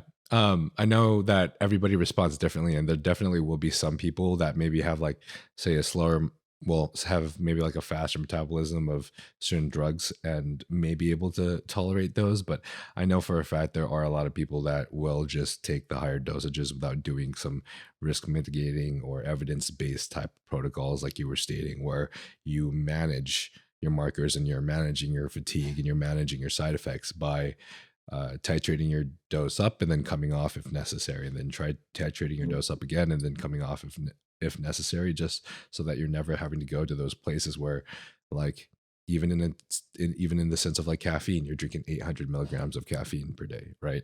100%. Because when people keep taking it for a longer time, your body will just want more. So instead of going more, just come off a little bit. Come Hmm. off a little bit. Just come off for 5, 6 days. Get your body Hmm. like fresh it again, and then take it again. Then you don't need to go that high, because some people they will keep taking it for the last all 6 weeks. That's why I Hmm. start a little bit early, so I can come off when I need to. So I don't Hmm. need to increase my dose so high. Yeah. Yeah. 100%. This is a question that was asked, a Q&A that was asked on my podcast with Wesley, but a lot of people were a fan of it, and I thought it was interesting. But if you don't mind me asking, are there any like peptides or research chems, or um, say, what was the most experimental drug that you have used? Well, I use like PPC 157 and TAT 500 just for injuries, but I don't believe in Yeah. peptides, so I don't believe in them. I believe they are a waste of money. I've tried most of them. Yeah, they're fucking But expensive, that's for sure. yeah, I tried most of them, and I didn't think I got any results except the Hmm. peptides, which is PPC 157 and TAT 500. Because when I get injury in my shoulder, it helped me a lot to recover faster. So Hmm. I felt it really works. But the other stuff, I tried it, I felt it's useless and it's waste of money. Because I tried it for like total of 4 weeks. I forgot like for the statin and this stuff. I tried it all and start experience on myself. I felt it's a shit. It doesn't do any shit. So Yeah. I would say it's a waste of money, except the PPC 157 and TAT 500. Those from my experience, it worked for me, so I think it really works. But the other stuff, I feel, is just a waste of money. Hmm. Yeah, yeah. When it comes to value for what you're getting out of, the peptides are always amongst the lowest, in my opinion. I know they can help some people still because they tend to have a lower side effect profile, but it's like, how much extra are you paying in order for you to get this extremely minimal or almost negligible benefit Mm-hmm. for the same price that you would be getting for the Yep. rest of your gear stack or something. So, Yep. like, SLU is something that I tried because I was lucky enough, just like you, where someone sent it to me for free. So that was a little different of a story. But when it comes to paying for it, I don't think I'm ever gonna fucking buy it myself, to be Yep. honest, because some of this shit is Yep. really Because expensive. even in the peptides, they do IGF-1, and if you took the real IGF-1 and the peptides IGF-1, you see the real difference. When I took the IGF-1 from the peptides, I didn't feel nothing. When I Mm. tried the IGF-1, the real one, just make you crazy pumped, man. You get Oh yeah, crazy yeah, yeah, pumped. Like yeah. the pump will go outside of your head. Like you are so pumped. It's crazy, and you don't feel. When Yeah. I tried the IGF-1, there is nothing close to that, nothing close to that. So I knew it's Hmm. that like peptides are just like a waste of money most of the time. Hmm. Yeah, I get my IGF-1 from Transcend, so it's obviously pharma grade because it's an HRT company, and that shit hit like crazy. And I think, like you were saying, how insulin kind of was for you and your lats. Uh, I obviously communicated this with Patrick, and so he implemented to my program where we were doing 50 micrograms into my quads on every leg day. And I really think, since I was doing it for the last 2 years, that it's probably been one of the biggest contributors, except for, aside from my training style and how I changed my training for legs, and also, ate my highest carb days on leg days. implementing the IGF-1 and combining it with a high carb days, I feel like just made some of the biggest differences in my legs in the last 2 years.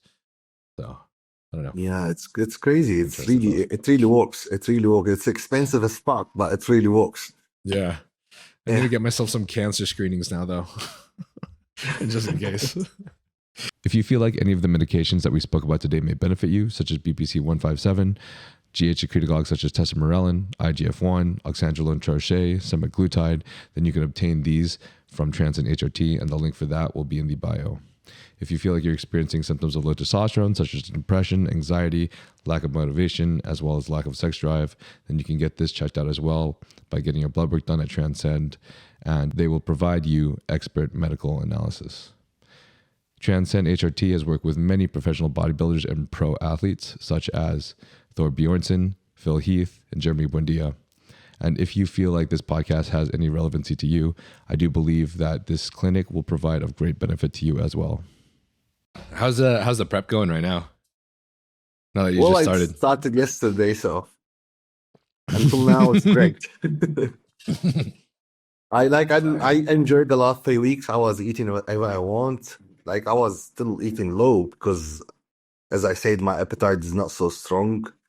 It's not like I'm not hungry. I'm hungry.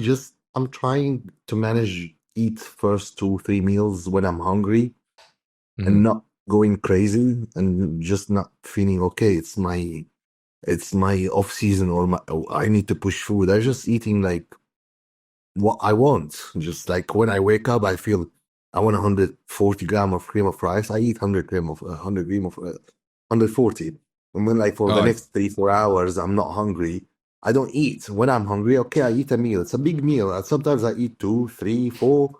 And before bed, I feel I want a burger. I eat burger. Before bed, I want to eat pizza. I eat pizza. So I eat whatever I want for the last 3 weeks. And I felt I'm ready now to start prep. So I'm ready. That's fucking awesome. I'm ready to stick to the food plan. That's awesome, dude. Yeah. I did the exact same thing too, because like for the longest time in the off season, I don't know why I didn't feel like I was ready to start prep yet. And then just like the last 2 weeks or so, I was like, you know what? Fuck it. I'm just gonna eat a couple of the things that I just want to have. And you know that like being with Patrick, that's just not something you can do. So because he's so strict. He's so strict with the food, bro. He's so strict with the food, man. It's crazy. You know you're going to struggle, and you know you're going to suffer. So you have to suck it in. Yeah. I mean, I stuck to diet like to a T the entire time, but then when like the last week before it came around, I was just like, I gotta eat some stuff before prep starts, or else I'm gonna fucking explode, or else I'm gonna fuck this prep up for sure. Yeah, it's better to eat as whatever you need, because when it comes to the prep, you just don't want to crave for it. You don't want to feel you just want it. Just get rid of it, move it from your face, and eat it, and then you start prepping, and you don't think about it. Yeah. It's a lot better now, so I haven't had any cravings since, and I haven't started retatrutide yet, but I did experiment a little bit with tirzepatide just a couple weeks ago, just to see.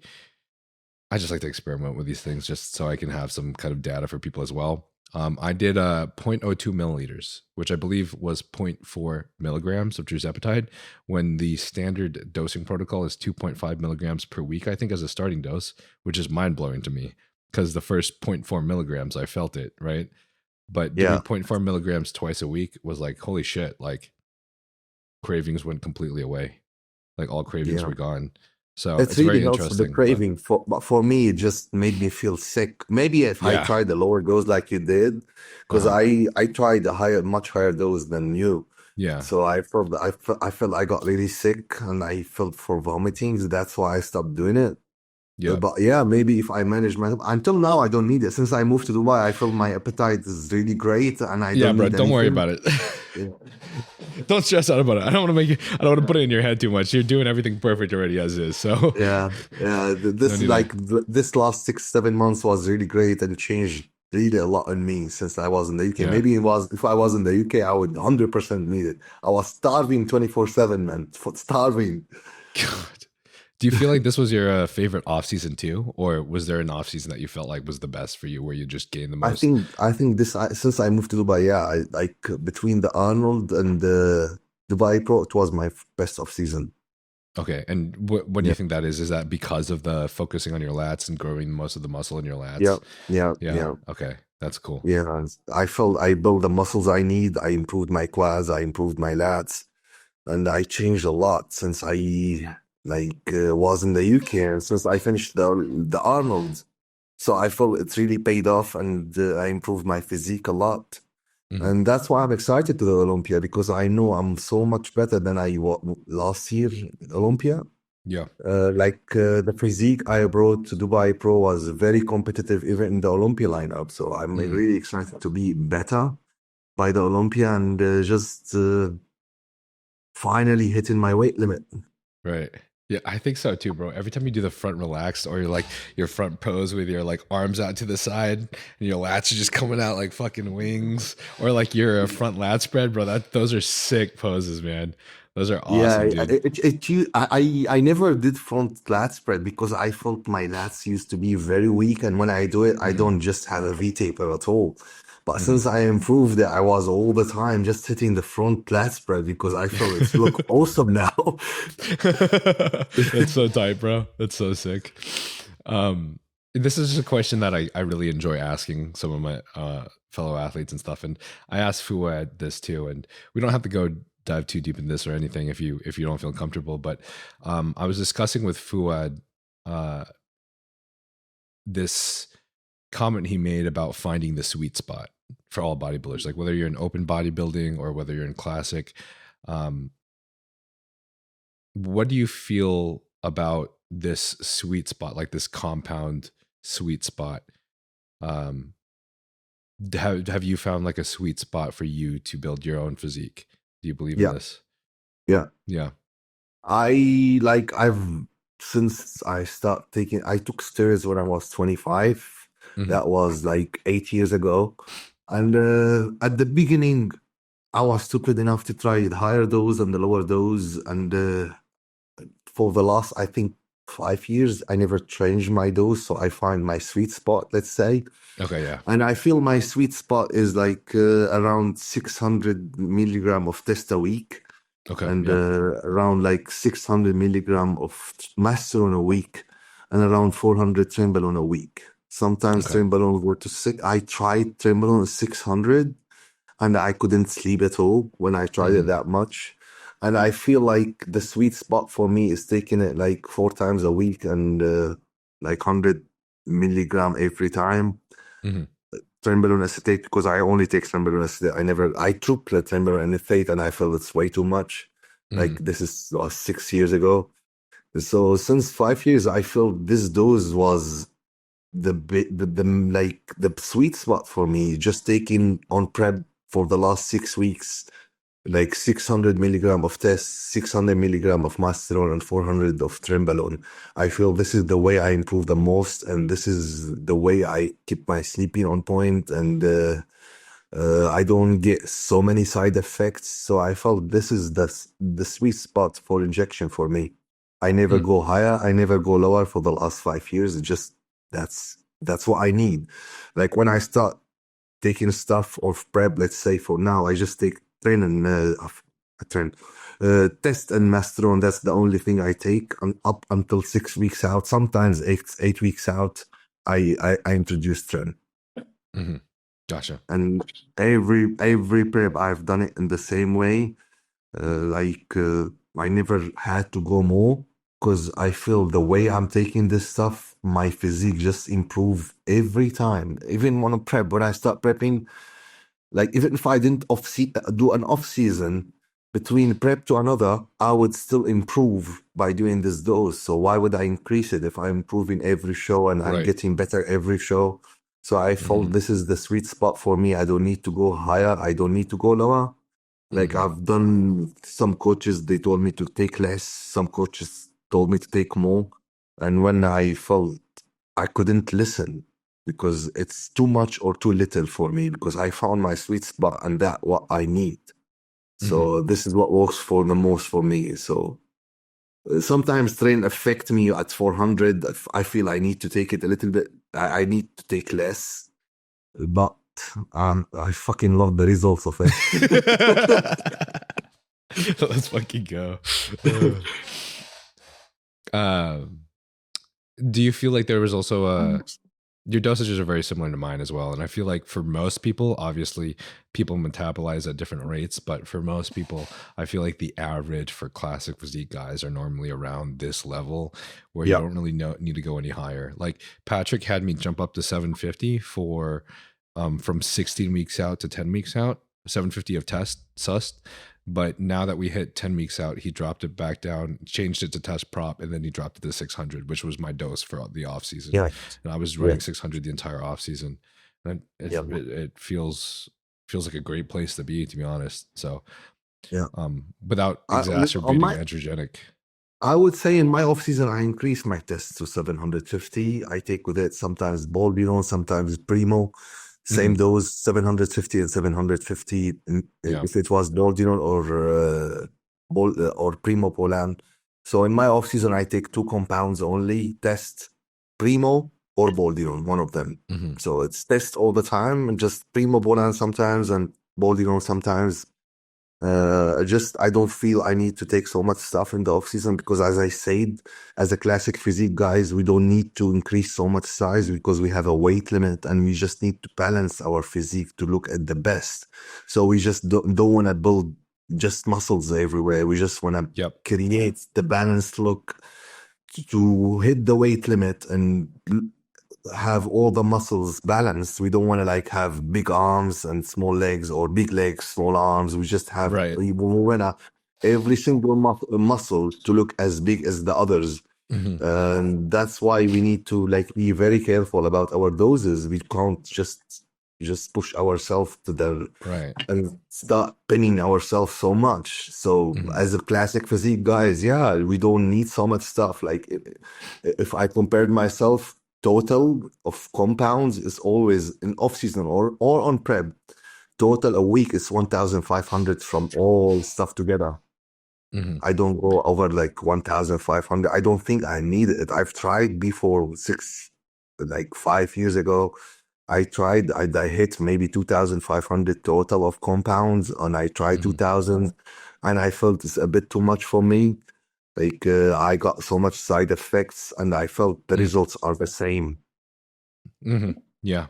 I've heard this so Yeah, many times actually. I've heard this from even like my guest Ziegler Monster, for example. He did his own little experiment where I think he was doing, I can't remember if it was total. I think it was testosterone alone. I think testosterone, he decided to try open bodybuilder dosages and went to like 1.2. Man, I don't remember. Sorry.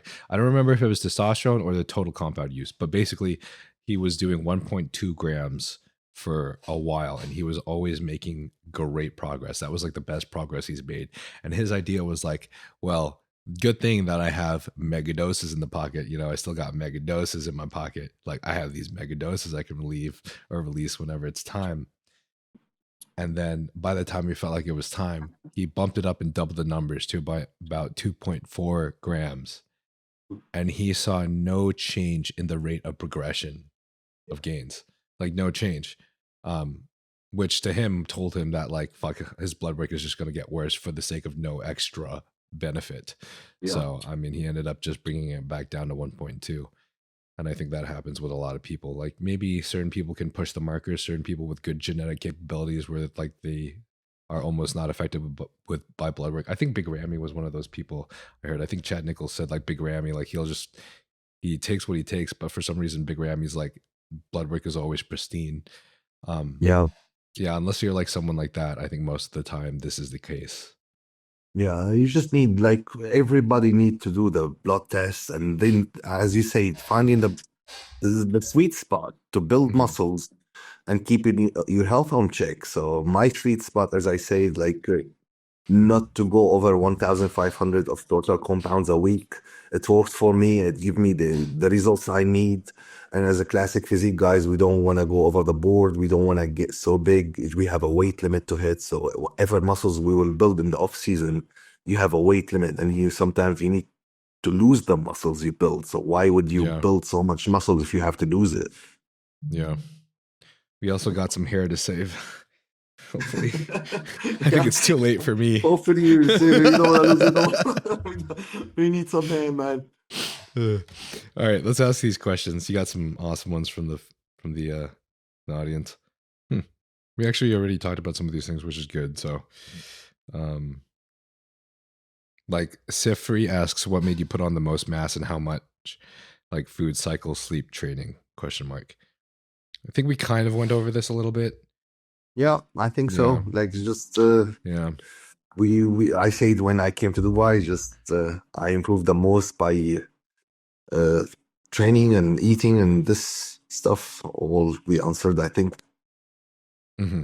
Was there any kind of like specific type of food or even specific type of compound that you felt like didn't work well with you?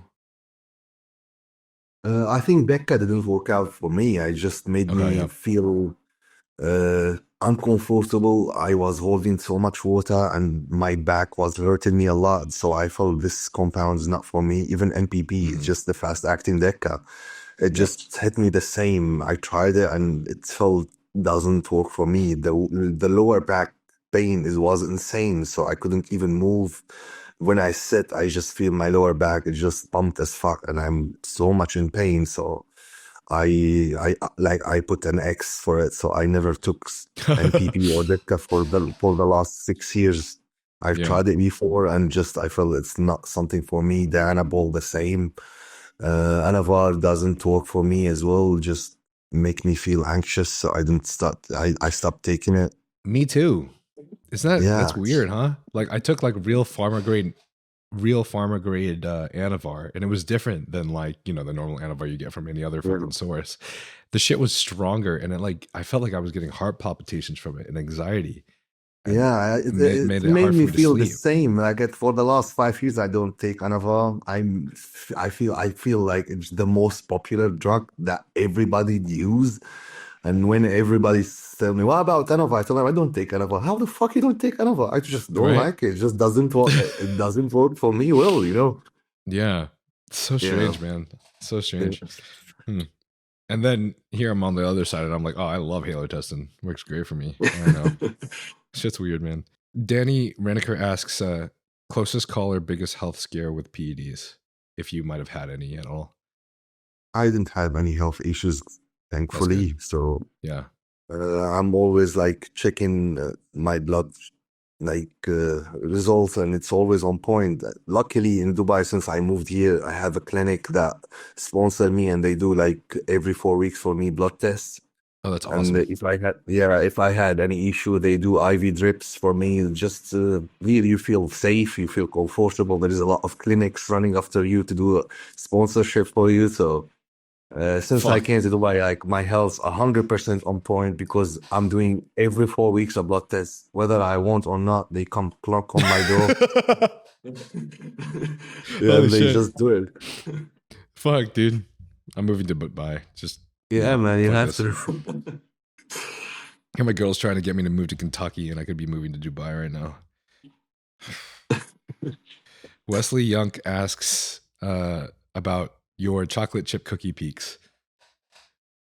Chocolate cookies peaks? Yeah, he says his chocolate chip cookie peaks. I'm a little bit. Do you have like?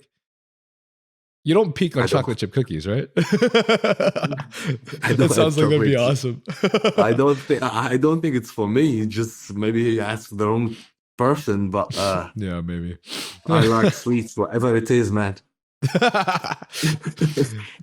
Ahoda asks shoulder training. Your delts are astronomical. My delts? Yeah, he says your shoulders are fucking awesome, and he's asking about your shoulder training. Well, I think my shoulders are the best body part I have. It's always been this way. Like, I do a lot of lateral races, if that makes sense. Maybe it just genetically, I'm really lucky with my shoulders and my arms. Those are the biggest muscles I have, and I don't have to train them a lot. It just grow very quickly. It's the opposite of my chest and my back. I need to train them really, really hard to improve them. Mhm. while my shoulders and my arms, they just grow. So I think genetically I'm gifted with my shoulders and my arms. Nice. God, Yeah. must be nice. And honestly, my like specifically arms, I train my arms like once every 4 weeks. Wow, that's Just crazy. uh, yeah, I don't need them Yeah. at all. Just it grows very fast. Hmm. So whenever I train them more, I feel it's getting it's overpowering my chest, overpowering my I shoulders. see. So I just train them once every four weeks, Hmm. and it feels enough for me to keep the size I need. So it's Yeah. really fucking big. Look. Yeah, I can tell, bro. This shit sounds classic to me, man. I know that like these days, classic like lats and quads, lats and sweep, like that's always like God, that's fucking classic today. You know, they want to see that Yeah, insane fucking yeah, hourglass X frame, but like yeah. I don't know, maybe it's just a dream.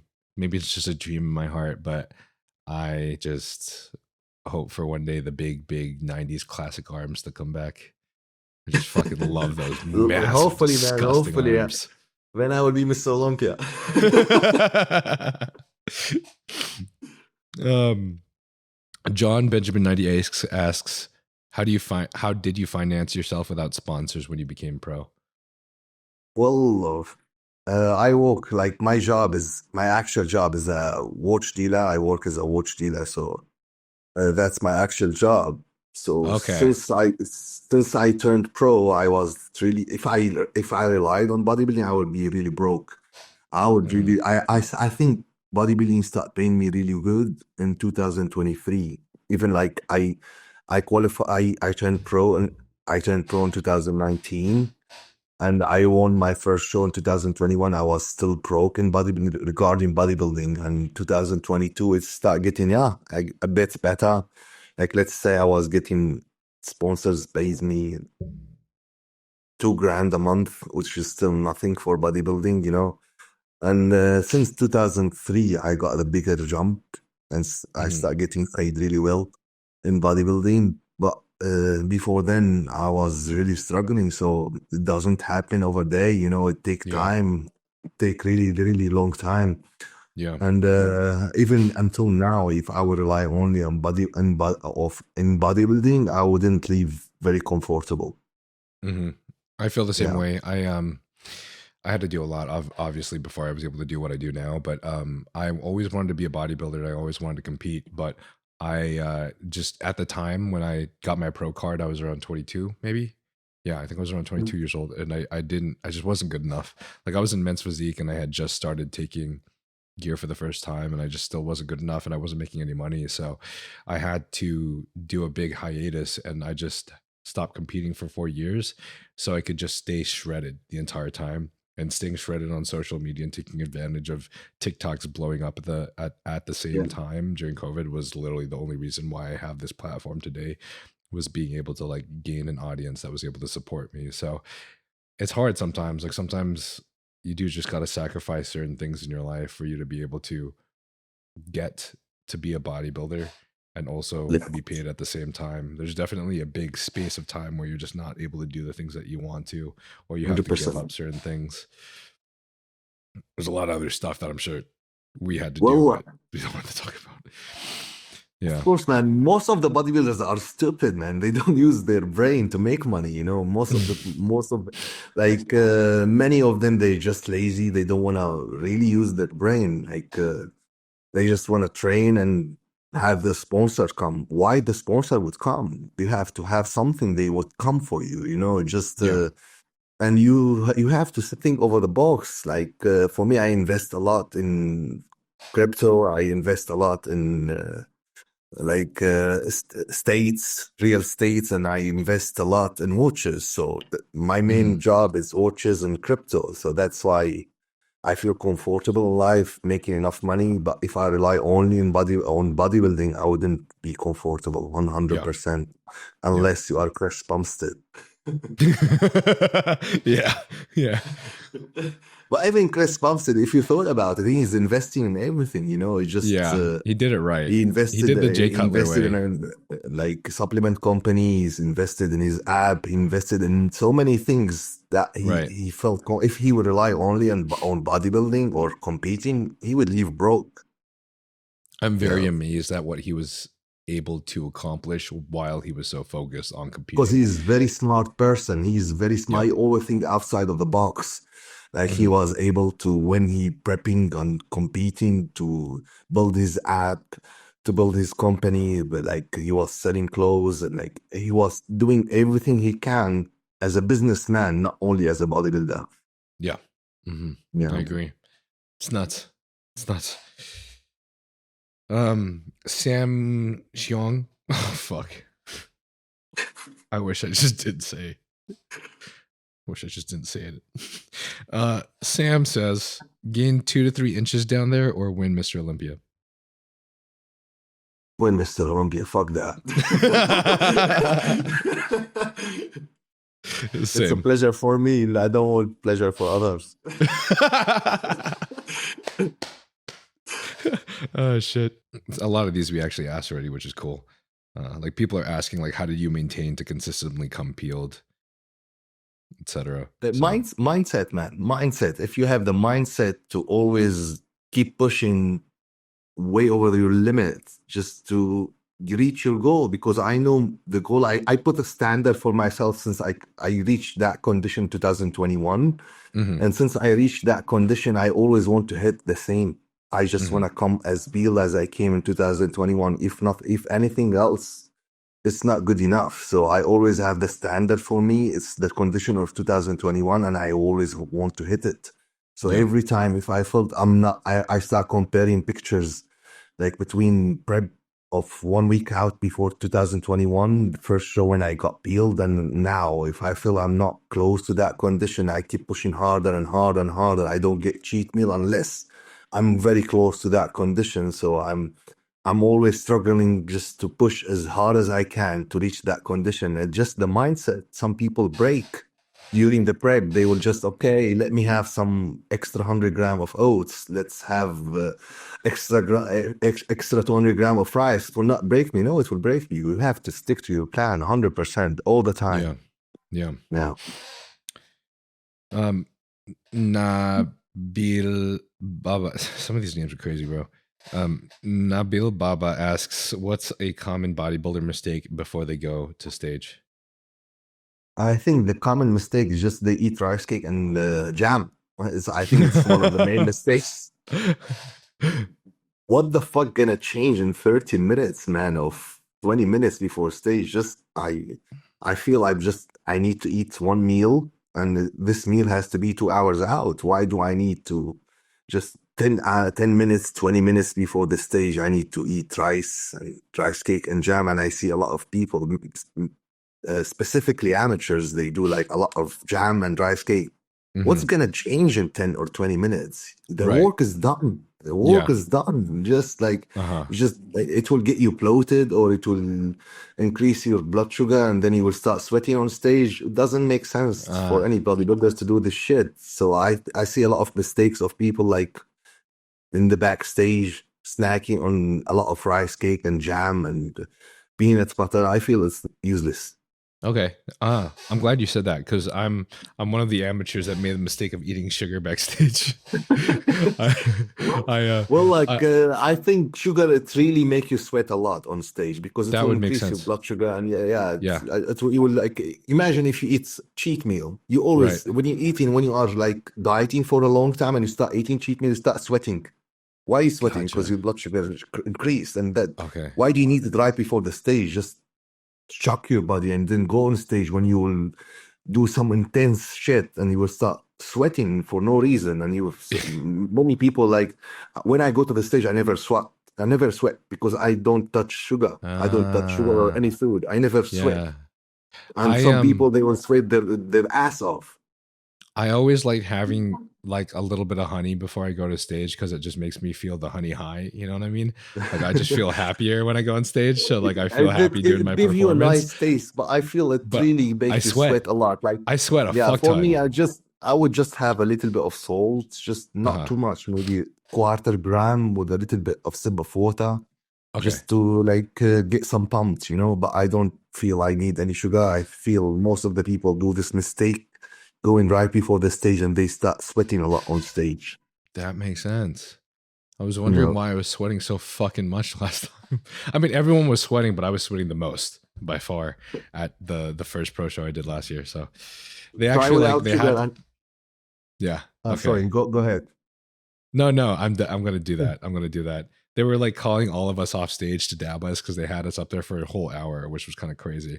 Like obviously interchanging positions, but out of the 20 competitors, while everyone was sweating a little bit, I was the wettest person by far on stage, bro. Just fucking a black arc down my fucking chest and back. And it was all Yeah. probably because I just Well, it could be love that stress as honey, well. bro. It's like stress play a huge part. But so if you are someone who get anxious and stressed, same like me, you can get sweaty a little bit. But if you Mhm. got some sugar in you, then it's just like you will push your sweatiness to the highest level. So you start sweating way too much. Makes sense. Fuck, You I'm know. learning, bro. Shit. URDRM3333 asks, over the counter supplements while on cycle. The most important supplements, you mean? Yeah, like the most important, like normally over the counter supplements, I think they mean like citrus bergamot for your cholesterol or astragalus root for your kidneys or Well, fish I oils. take like basic what everyone does to Yeah. like keep your health in check. You just need NAC 600 and Tutka and those stuff that you Yep. need to keep your health in check. I don't stop it, but there is my previous sponsor called Supplement Needs, and they have really nice stack. Uh-huh. I always order their stack, even I don't work with them anymore because I believe in their products. They were really, really good. And when I was taking it, my blood test used always to be in spot on. And Nice. my new sponsor, they don't have those stack. So I always up until now I order their stack, which is called Health Stack. They have heart stack, liver stack, and kidney stack. I order all of them together and I take them. They have Tutka, they have NAC 600 inside, and they have all the supplements that we need to keep our health like on point. So I just order those 3 bottles and I just take them, and my health always on point because of them. So shout out to Supplement Needs for having one of the best health supplements. Nice. Wow. That's awesome. Yeah. That sounds big Yeah. shit when you're not even working with them anymore. So that's fucking sick. I'm gonna get their health stack. They're freaking. I need their heart stack, honestly. They are really, really good, man. They just need like to take the liver stack, kidney stack, and health stack. They sell them as a offer, 3 of them together, and you don't really need anything else. Honestly, for your health, you don't need anything else. Those are enough for me. I've been taking it for the last 6 years. I stopped working with them for the last 1.5 years, and I still taking their stuff. Damn. Okay. Awesome. Cool. Yeah, we already talked about this. Well, I ask everyone one last question at the end of every podcast. But if you were to disappear from the world tomorrow and you had one last question, or God, man, I am fucking Xanax the fuck out right now. you need to sleep, man. But I think it's still early in the US, right? It's not early anymore. It's 1:15 p.m. now. Oh shit. I don't think that shit normally. If you were to disappear from the world tomorrow and you had one message you could send to the entire world today, what would that message be? I don't know. That's a hard question to say. There's so many messages. Just